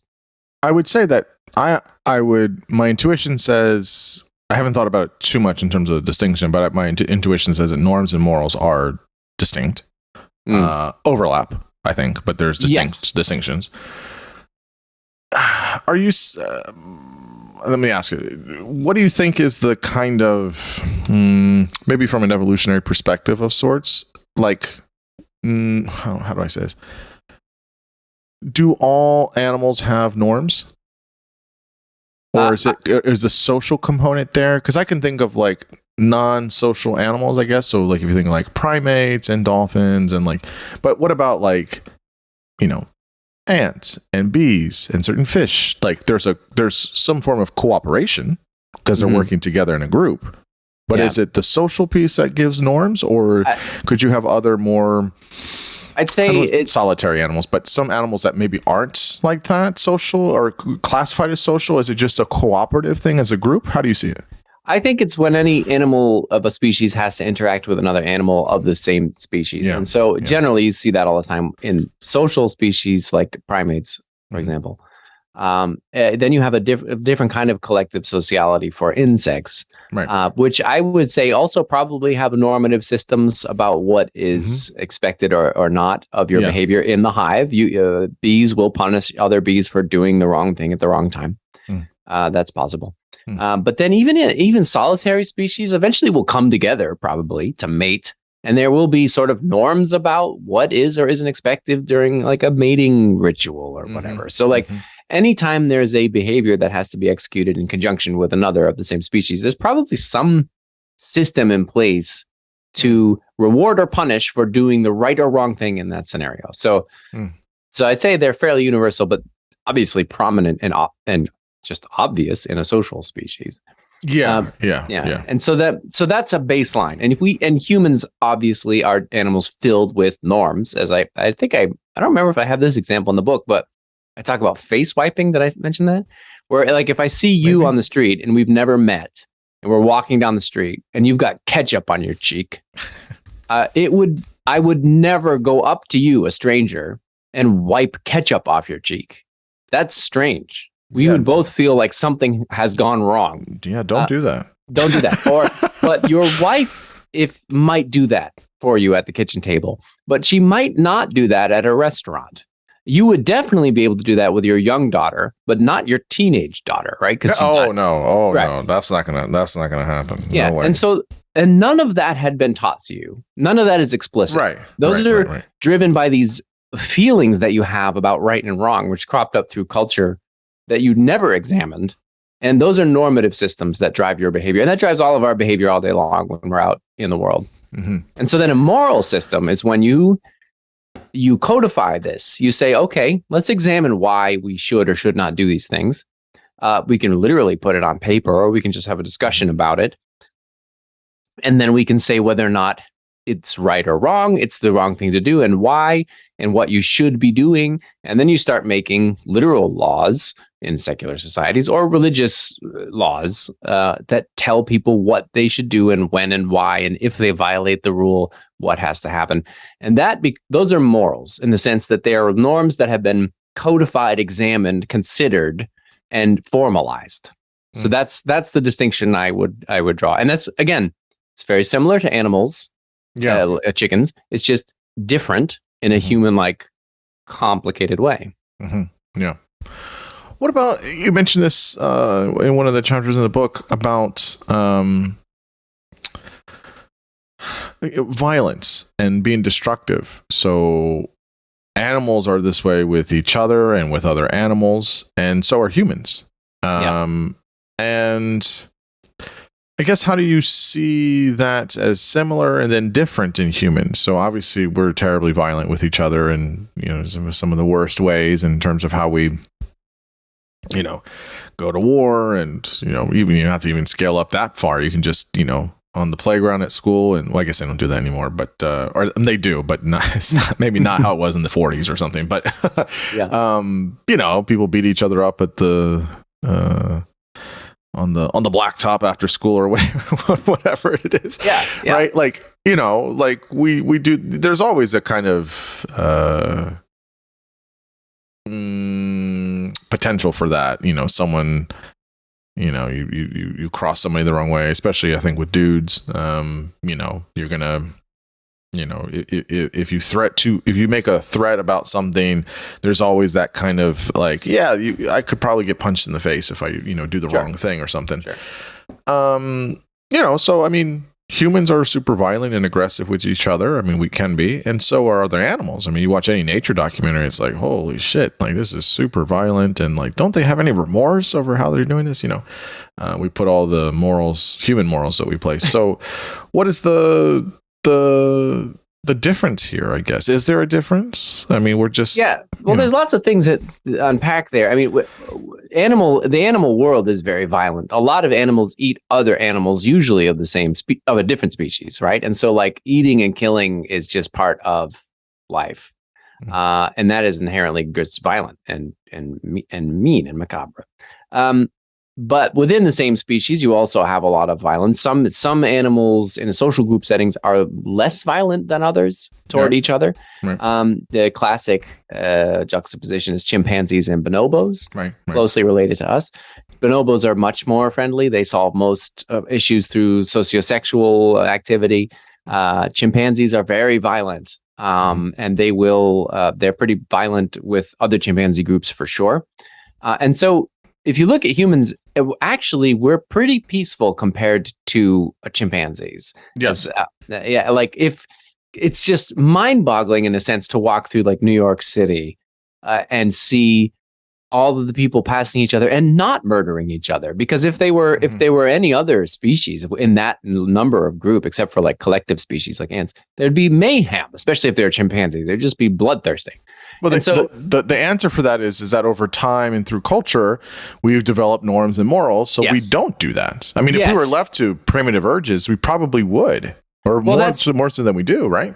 Yeah, and so we somehow in the like from 40,000 years ago onward have been able to accumulate in these large groups and create laws, religious or not or whatever, that prevent us or that are trying to prevent us from killing each other and to settle disputes. So that's what's beautiful about the moral system. Right. And it's clearly good because it's helping us not murder each other. But why I say morality is a problem in the book is because there's another side of the coin, right? Which is we can then do a thing that animals cannot do, which is use moral justification to commit terrible atrocities on an enormous scale. It's the scale that's the issue. And the ability to do things that you don't even see at the worst, most violent stages of chimpanzee life. So like, I guess one of the unique things, I don't want to say unique, but I guess we haven't observed it, I guess, with other animals. I mean, maybe there's a few exceptions. Torture. Like we torture humans. We torture humans to gain something sometimes, such as information. But sometimes we torture people for pleasure, which is really fucked up. But like, we don't see that with I think some people have said like the orcas or whatever, they might do that with seals, and they're just like they're dead or they're half dead and they're throwing them up. But we don't know. Again, I can feel your caveat coming. We don't know if it's torture necessarily. It's also between different species, and that's always key. Because like cats playing with mice or orcas playing with seals. That it's a different category in a sense, because what we're talking about here for torture is humans torturing humans. Yes, that too. Yes. So within the same species, is there torture? Is an interesting question. And then how you would have to define what torture is and is not. No. How could you know if the one animal is getting pleasure out of it or some, or is there just like sadistic chimps out there? Maybe there is. I don't know. That wouldn't surprise me. Because they're so similar to us in that sense. But it's an interesting question. Well, and again, what makes torture sort of weirdly abhorrent is that the person committing it has justified their reasons for doing it, right? Like because it's usually for the greater good. They're trying to get information to stop a terrorist attack or something or whatever. Right. And so there's a moral reason for engaging in this behavior. And that's what makes human morality so bizarre, is that we can justify pretty objectively, one would think, disgusting behavior on moral grounds. And I don't even need to begin recounting examples, because all of human history is just us justifying murdering children and enslaving people and torturing them and camps and gulags and the whole thing. Yeah. And so it's that weird, that scaled upness of the awfulness that I think makes human morality gross. Because you don't, But what, like, okay, I mean, I fully agree with you. The scale is a problem. The scale is a massive problem, for sure. But, like, how different is it, aside from the obvious, like, if just one person's torturing another person? Like, obviously, if you're torturing, like, 3,000 people, that's terrible, right? But, like, even if you're torturing one person, that's also terrible. It is. You're right. If you remove the scale from the equation, is the question now reframed as, is human morality going to produce grosser, meaner, nastier behavior than you see for another animal species? I think still possibly. Because you could have, for example, the example in the book I have is chimpanzees raiding fighting another chimpanzee group. And it's usually the males who will fight the other males. And sometimes they will murder the other males in the other group and drink their blood and do all this crazy stuff. But they usually don't murder the females or the babies.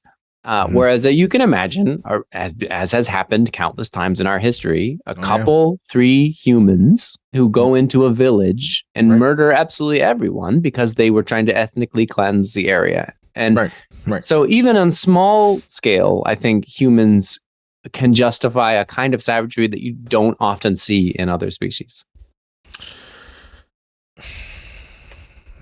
Yeah, it's a very...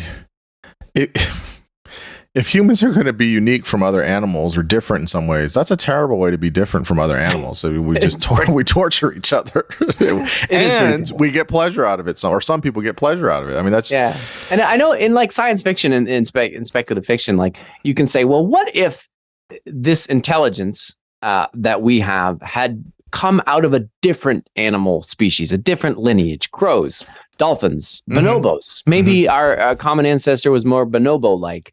Yeah. Would we still be as violent? Or is that violence coming from a place of very hominidness, if you know what I mean? And that's an interesting question. Because it gets into the psychology of our lineage. My instinct says yes, just because of what we know about chimpanzees.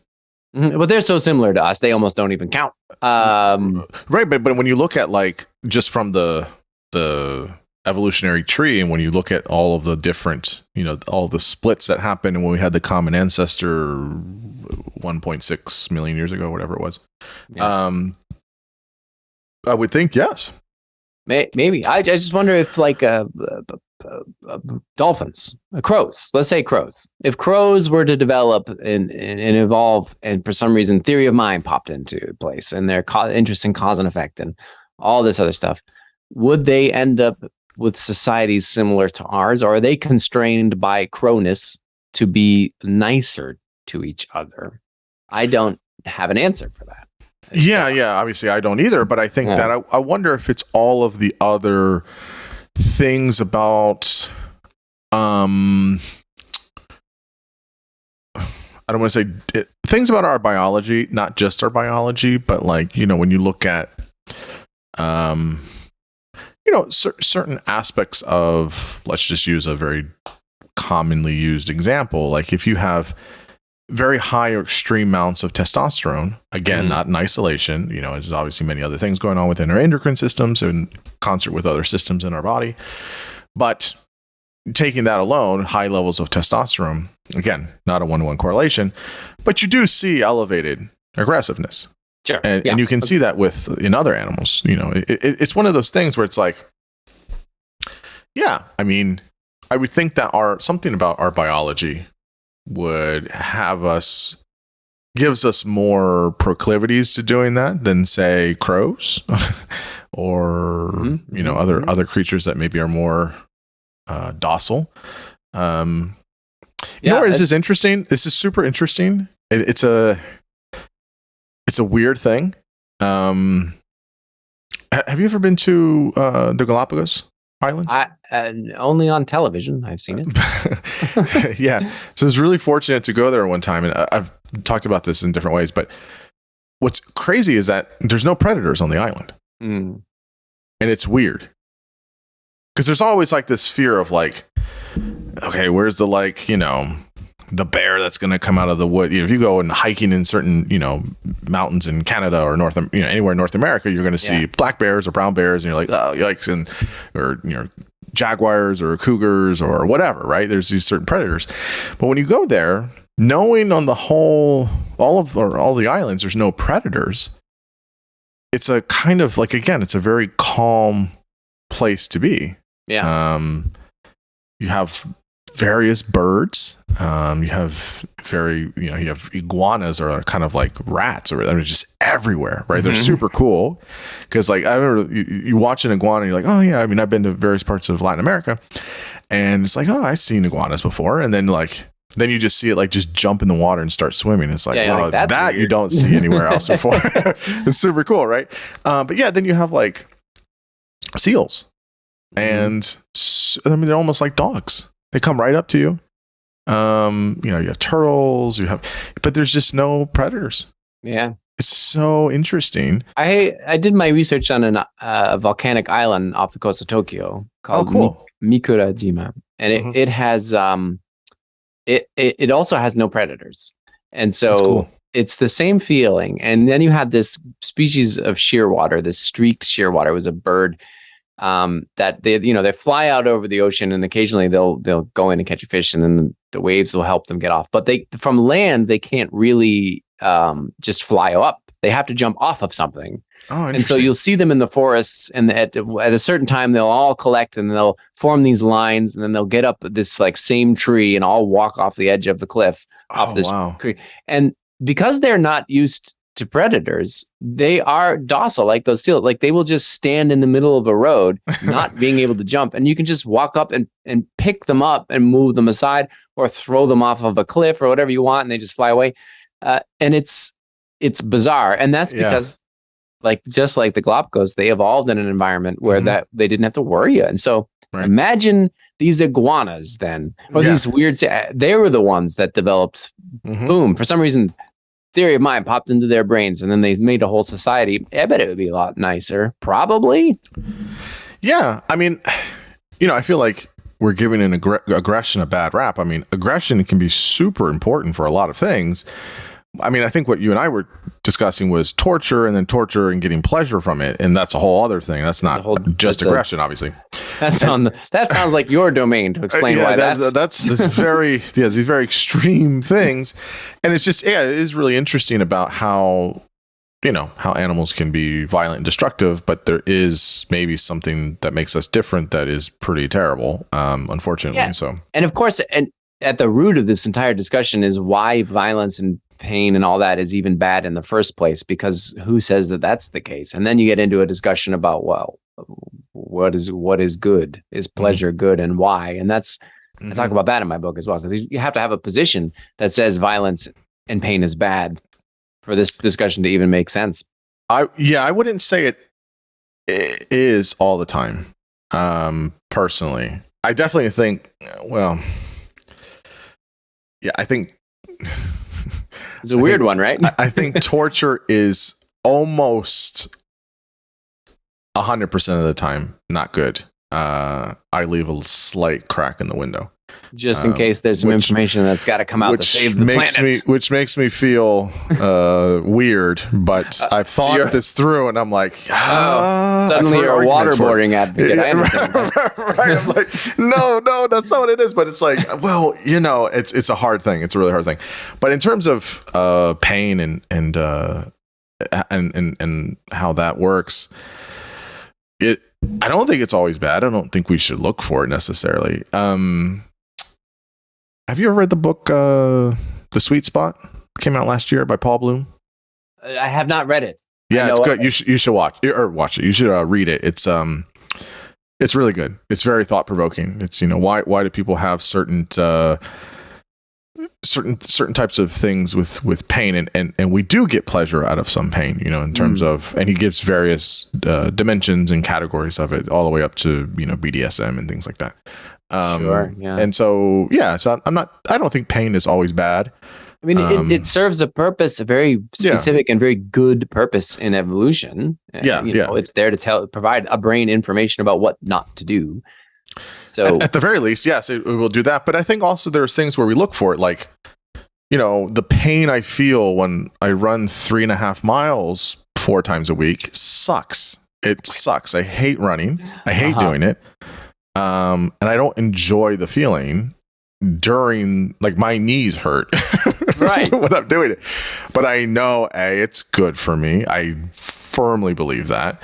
In all senses, mostly physically, definitely emotionally, mentally and psychologically. And then sometimes you do get the kind of, high a little bit of endorphins. And then, there's something about it that is, moving your body and being physically active. But the very low grade pain that I feel, or sometimes, like, if I have a pain, like, one time I had a weird minor back injury. I don't know if I sprained something or pulled something. And back injuries suck. It was a lower back. And so I said, okay, well, I still want to, like, run a little bit, maybe just kind of low intensity. And I had to run through the pain. Mm-hmm. And it doesn't feel good, but I know I need to do this. Otherwise, I will be 400 pounds and I'll have clogged arteries and I need to run. And but I hate it every time I do it. So that's like one level. But then there's other things where we get pain or pleasure from pain, in various ways. And so it's a live question, I think. I think there are many examples where it's terrible to have pain and we don't like it. And he talks about it in the book of like, not do we find meaning out of it? No. Like we actually like the thing of it, right? Those are two different questions of sorts. Which is super interesting. So you should definitely read the book. And we had a conversation about it, I guess last year or whatever. It's very interesting. Yeah, no, that it is an interesting question, because what I'm trying to do in this book is I'm trying to come up with some sort of universal good or bad. Like, what does the universe, and by the universe I mean biology, what does biology say is good or bad for us?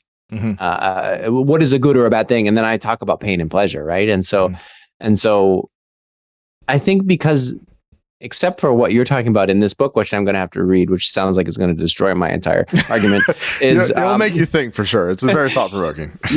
Is that pain is usually a negative affect. That's a thing we're not we usually don't want.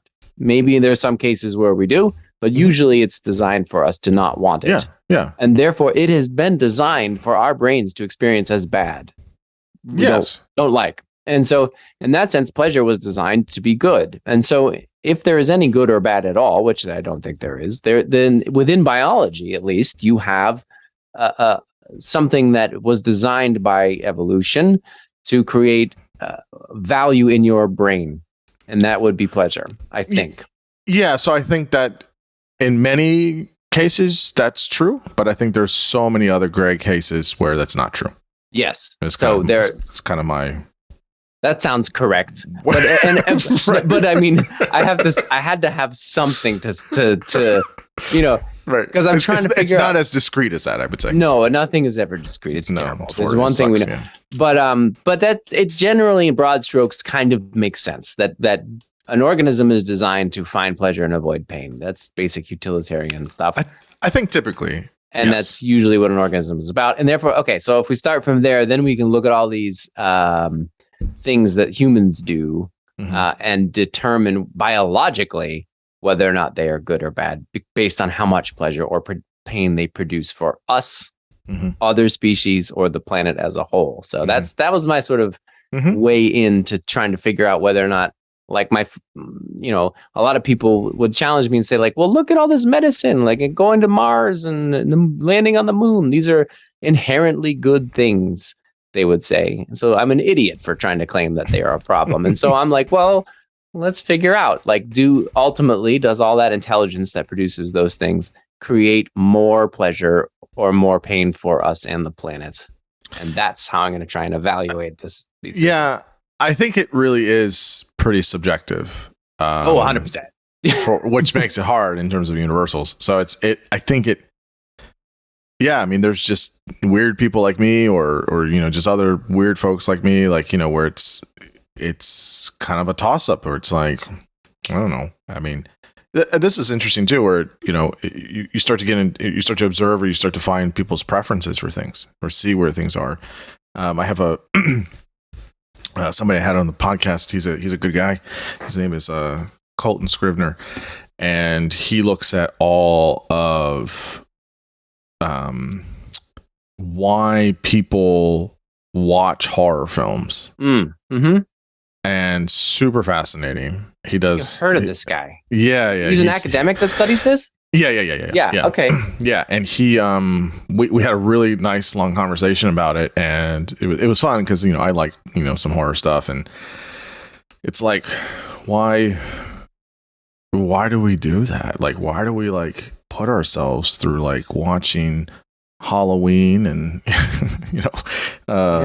Blair Witch and Exorcist every Halloween holiday? And it's like, and he has some interesting reasons as to why. It's just very fascinating. And then why do we do other things? Why do we go to a haunted house? Why do we, dress up as, clowns that scare people? Why are we into this stuff? It's weird. And he has some really interesting ideas and some papers he's written, and also some of the things that he mentions is the potential adaptive qualities it has for some people. Sure.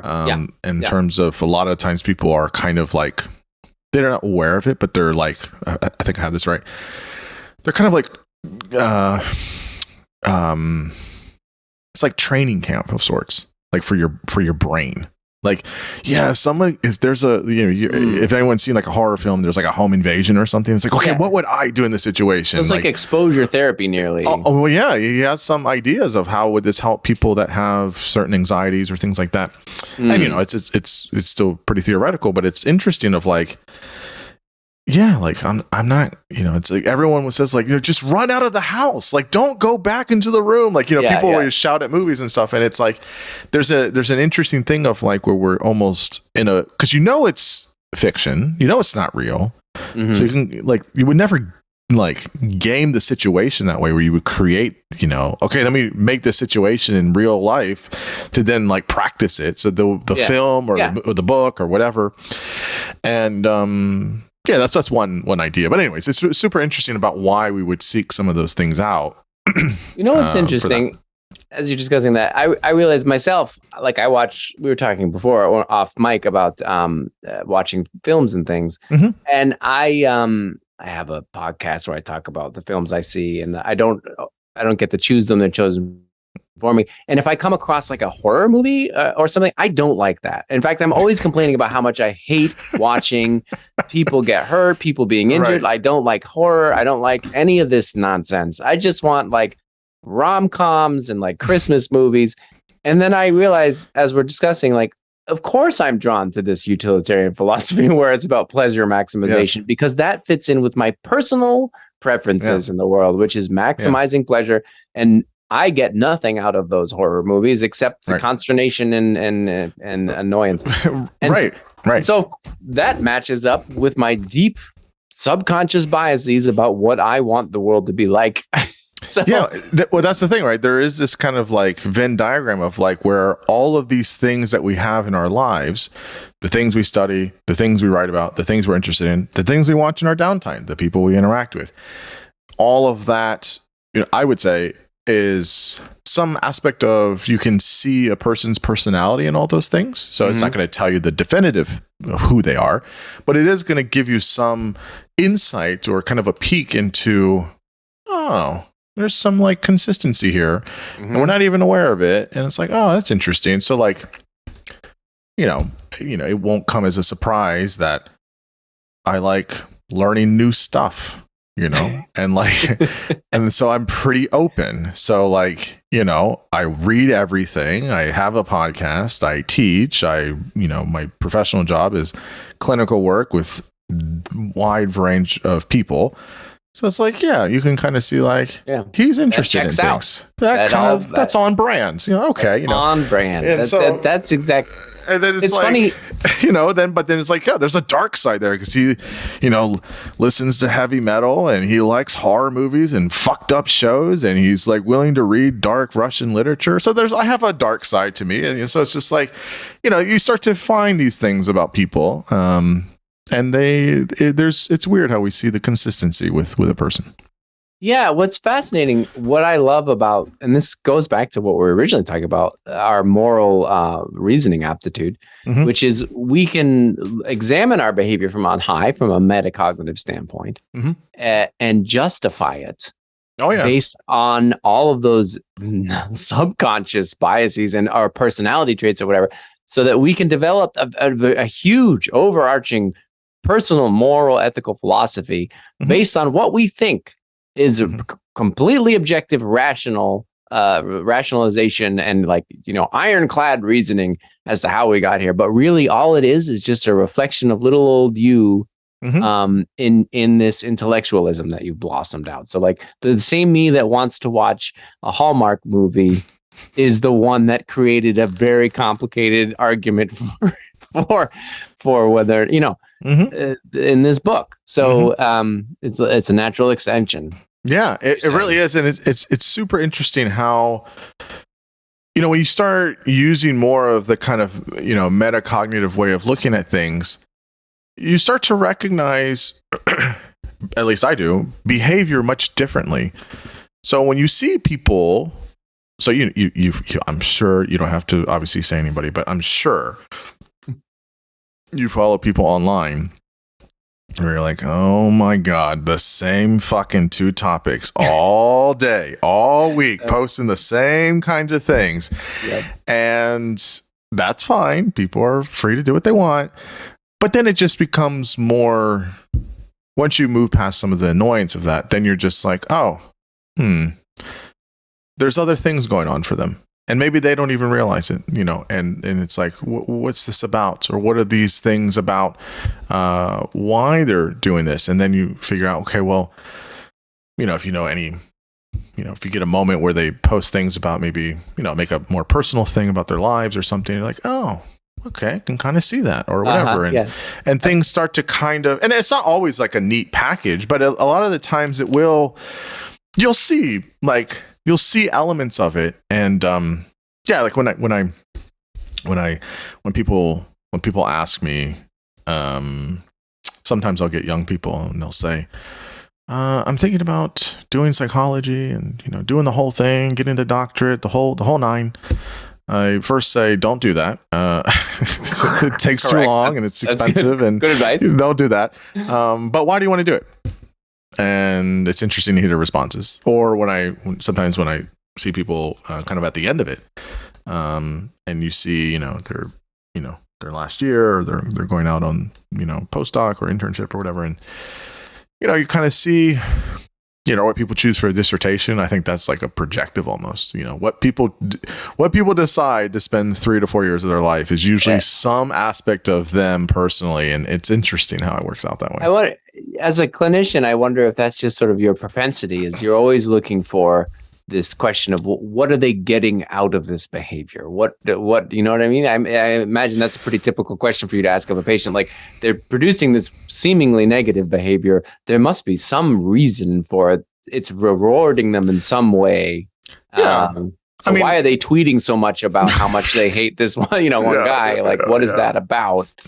Yeah. I mean, I think that there's, I have a kind of a contemporary, psychodynamic, which has roots in Freud and stuff, approach to things. Contemporary meaning that it's not, sex and aggression, drives and all that stuff like Freud. It's more contemporary of a more relational interpersonal model. And yeah, I mean, I think that there's always kind of 2 systems going on at once. Not 2 systems like Danny Kahneman. There's two systems in terms of conscious, unconscious, of like, there's things we're just not really, aware of, but it's happening kind of simultaneously. And so it's like, well, then when you start to be really introspective about yourself and you say, yeah, why did I just get really upset at this person and what was going on? And you just pause and you just catch yourself and you're like, yeah, I think, well, I mean, I had many supervisors and professors and therapists that, will explain where it's like, the emotion is always the window in, right? So, for example, if somebody gets upset, it's always a good question to ask, why? Why did this bother me so much I got upset about it? In the moment, you don't know. You're just almost, I don't want to say reacting, but you're just kind of feeling what's going on. And that's going to be different, right? So one thing can happen and 10 people will have a different emotional reaction to it. Now, there might be similarities between that, but something could make someone super angry, and then the same thing could make someone sad. The same thing could have someone be indifferent. So if someone gets angry, it's like, well, why does that bother you? That could not bother somebody else. Why is this animating you? And there's reasons for that. You don't know what the reasons are. And no one else might know the reasons are, but it's good to explore what those reasons could be based on your own narrative, because then what you'll find out, and now I'm making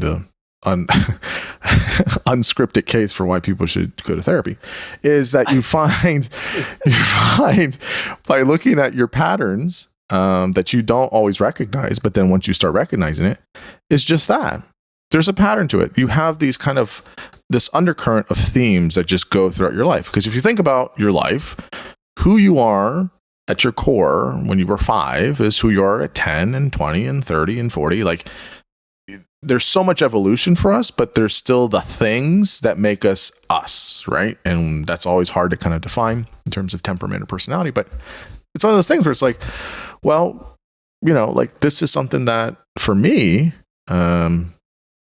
is just really makes me outraged or makes me sad or makes me frustrated or things like that. And why is that the case? And so it could be little things or it could be bigger issues or things like that. And so, yeah, I think that's really dependent on kind of where your life is. As an example, so, I was raised fundamentalist for a long time and for most of my childhood and adolescence. So it's not surprising that I don't like religious dogma or doctrine, right? This is not that hard to understand. So, but I think the thing about it is, well, why? Well, I could give a bunch of answers for that. But when you keep digging, you understand that, I when I was younger, things were told to me and I didn't get to explore the ideas in that area. And I was able to explore other ideas when I was a kid and adolescent, but that was just kind of like, that's how it is. And that always made me mad. It pissed me off. It's frustrating. Mm-hmm. And I had to learn that this, religion has some really good qualities for a lot of people. But it's if you get me long enough on that track, I'll start to get really ramped up because it activates that kind of like emotional personal space where it's like, no, like I want people to challenge it and question it. And like, it's not a black box or you can't do this. And so, that's for me as an example. So fill in the blank for whomever else. So maybe for you, it's like there's probably personal things or reasons of why you want the Hallmark movie or why you're looking for all of the things about animals and to find these kind of aspects of how we understand them and their animal minds. Like there's a personal narrative based on experiences that has an undercurrent of various dynamic themes that's animating that. Mm-hmm. So it's true.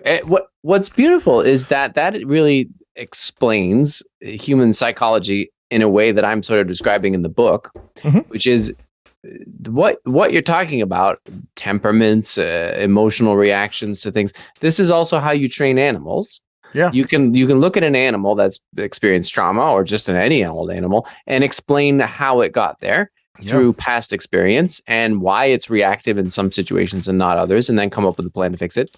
That's standard human. That's any mind, any animal mind. Then for us humans, you've got this other stuff we're doing. Our personal narratives, right? Mm-hmm. Our long explanations, linguistic explanations, mm-hmm. or other abstract forms of understanding of ourselves, which we tie into all of those core base emotions mm-hmm. and affectations to come up with this story of who we are. And as a clinician, I imagine you're trying to strip some of the abstraction away. You're trying to strip the thinking away to get back to what the core issues are, which are usually, I imagine, similar to how an animal would have dealt with something. Mm-hmm. There would be a point where you have mm-hmm. an emotional reaction to something that happened, concrete or not, and that has guided all the rest of your thinking, because the thinking sits on top of it. That's right. Yeah. As an extra layer. And so that is right. And then the question is, well, what good is all that damn thinking? If we could just get rid of it all, maybe that would be better. So I'm going to blur all these things together. So you're absolutely right. I fully agree with you. So yes. So many times clients will tell me things about their lives cognitively, because that's usually how we operate in the world. Yeah. For better, for worse. And then we usually go over the same things kind of organically once their defenses are down and they're less, resistant to certain things. And then it's like, well, tell me about those things again, but now using more of like what you felt about it. Mm-hmm. Because the feelings aspect of it and why it's emphasized is because the feelings aspect is more connected to the phenomenology. What was your experience as a kid, and what was your experience as an adolescent, and your experience now? How did you experience it then? Try to get at that. And now, how do you experience it now as an adult? You're removed from it, right? I totally agree with you about with animals. Just a quick example. So I mentioned one of my cats that was very ornery earlier about feeding and eating and all that stuff. Again, he's very sweet, but except for when he's hungry. We have another cat. She's much younger, and we got her when she was 4 months old, and we got her from the shelter, rescue, pound, whatever they call it. And when we got her, they thought she was feral. Mm-hmm. I'm not crazy about the term, but I mean, I get what they mean. So what they do in these places, at least on here, is they'll usually like clip their ear to kind of signify that they're feral, right? Again, we could talk about the morals and ethics of doing that. It makes me, I don't feel the best about it, to be honest, but I understand. I mean, it feels like branding, and I don't know, it just doesn't feel the best, but whatever. And yeah, so the cat that we got, she was 4 months old. Didn't know a lot about her, but here's what we knew. So they thought she was feral, and I had some reservations because it was like, oh man, feral cats, like you never see them, like it's really difficult, and it was just worrisome. But they found her in like a hoarder's house, and they found her like under a mattress, which is really sad, right? Because imagine you're 3-4 months old, and the first 3 months of your life is, I mean, pretty traumatic, right? You're in a really tough situation. So we got her, and she is 4 years old now. She's come a long way. She's super sweet, and she's real talkative, quote unquote talkative. But she's very skittish. She's very anxious. She'll hang out, but from a distance. And if you come too fast, or you make too much noise, or if you whatever, she'll completely run. And she'll hang out, and then she'll have moments where she'll hang out with her brother. They lay together and they hang out, or they'll eat together. But she's very very skittish. Mm-hmm. You'll never find her when there's a new person that comes over to the house. The other one's super social and is very, he likes to hang out with people, and he's really social.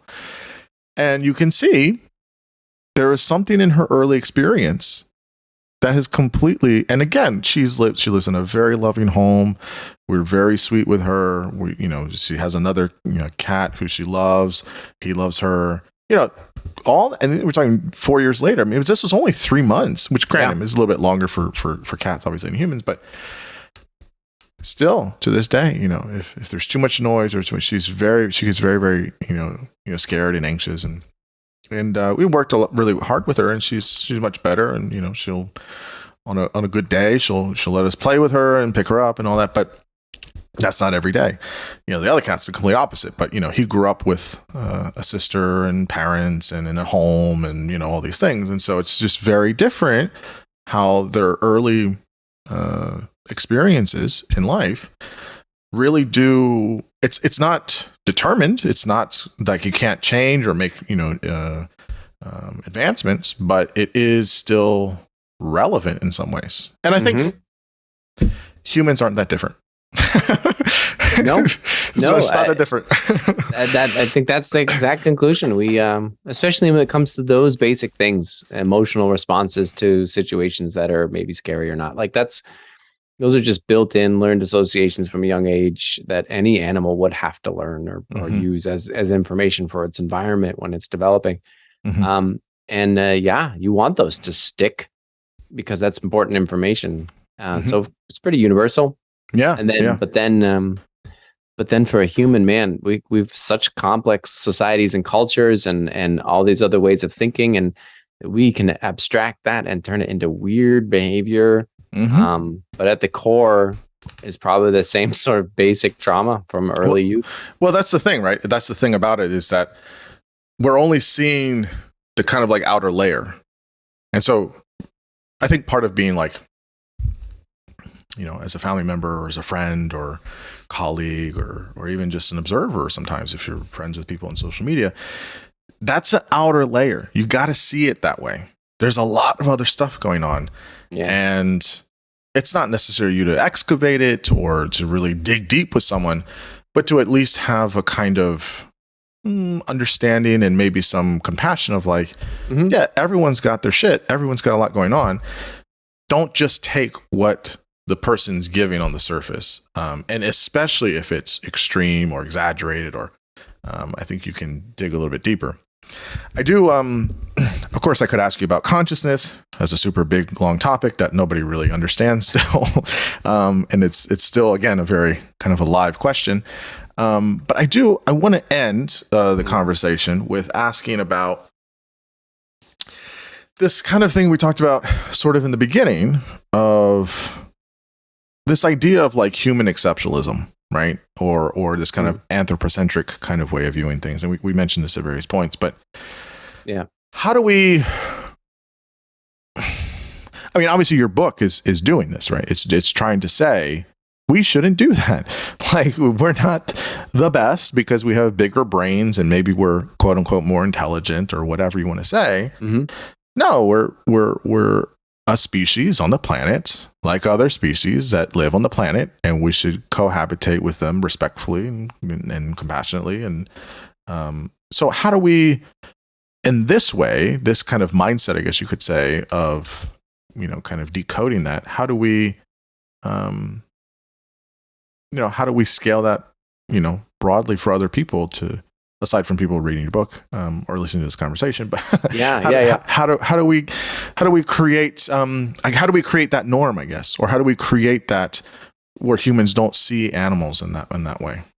Yeah, I talk about exceptionalism because you can make a strong case for the things that we've been talking about, language, theory of mind, as actually being exceptional in the sense that we don't find them in other places. They're unique, or exceptional in the sense that they are like something you see in animals, but with an extra layer of complexity. So we are intelligent in an exceptional kind of way. And the things that we produced with that intelligence are exceptional. There's certainly no other species that's done the things that we've been able to do or understand the universe like we do. It is truly exceptional. Right. But the problem is that we assume that exceptionalism is equated with good. But when you look at where we are now and where we might be going with the climate emergency, with the threat of nuclear war, with just our general relationship to each other and this planet, there's a strong case to be made, as smarter people have made, that we may not survive for the next few hundred years because of the things that we've created with our intelligence, which is exceptional. And so if you frame it like that and say, oh, actually the stuff that we're doing as smart humans might kill us all, then you look at another animal species and you think, well, they're not doing that. They don't have these skills, and they may be better off for it because they are living more peaceful, harmonious lives generally, or at least lives in which they won't extinct themselves. And so what I want in the book is to say, yeah, intelligence is good, but it may be a problem for us. And if we don't see intelligence in another species that's human-like, that might actually be a good thing. And so we should be looking at all these other species around us and being like, wow, they're living good lives. They're not destroying the planet. And we should respect them and give other humans the side eye, I think, is what I want. Yeah. Let me just read kind of what you say at the end of the book. It's not a spoiler, I promise. You say, I know how it ends. I hope I have convincingly argued that all animals have consciousness, subjective experience that helps them make decisions and generate behavior. Animals understand something about the passage of time and make plans for the future, often just moments ahead, but sometimes a few days down the road. Animals understand something about death. They learn how the world works by accumulating associative information about what happens when, although probably not why. Animals do not produce behavior through inflexible instinct, but by a combination of inbuilt propensities and expectations modified by exposure to the environment and learned information. Animals can be deceptive. Animals have intentions and goals. Animals have norms that guide their social behavior, giving them ideas about what's fair and how they and others deserve to be treated. All these cognitive skills have helped non-human animals thrive for millions of years. And so, I hope this book will help readers entertain the idea that animals have little qualia-filled minds that are worth taking into consideration, and that your mind is not quite the end-all and be-all of awesomeness, as if our perceived intellectual superiority justifies indifference to animal suffering. And I think it's such a nice way of kind of summing up that, look, we know some things about animals. Intelligence is a real thing, and it's important, but it's not the be-all, end-all. There are many other ways of talking about that and understanding it. And that there's, we know that animals have, subjective experiences, that they have individuality, they have feelings, they have, instincts. They have all of these things, some of which we have, and they have it in different ways, and we have it in different ways, and less of a hierarchy or superiority of which is better, which is worse, but that there's some difference in how we have more of a respect for other organisms that we cohabitate this planet with. And so I think that's I think that comes really nicely through in your book. Thanks. Yeah, that's it. I just want people to be nicer to each other and to the animals in their world. That's kind of all I'm asking. Right. Yeah. So tell folks where they can find the book. I know it's out, right? It's been out for, I think, since August. Is that right? Yeah, August 9th, I think, was the release date. Yeah, it's Googleable if you find it. Buy it from an independent bookstore if you can. Support indie. That's what I always say. Yeah. What about yourself? Where can people find you? I have a website, justingregg.com, and a Twitter account, which I occasionally tweet on maybe more than one subject. I'm not so sure. A lot of animal stuff is going on in there. That's good. So Justin D. Gregg or Justin Gregg, you can find me. Yeah, that's where I am. You can come hang out with me in Nova Scotia. We can go get a coffee. I guess that's an open invitation to everyone. The closest I've been to Nova Scotia is Maine, which is if there's any similarity, it's super beautiful up there in that part of the world. They look quite similar. Yeah. So so those are the things. I mean, I got a lot of other weird side projects, but I don't want to plug all those. That's my academic stuff. Check out the Dolphin Communication Project. That's great. Yeah, no, and I will post links to all that in the notes.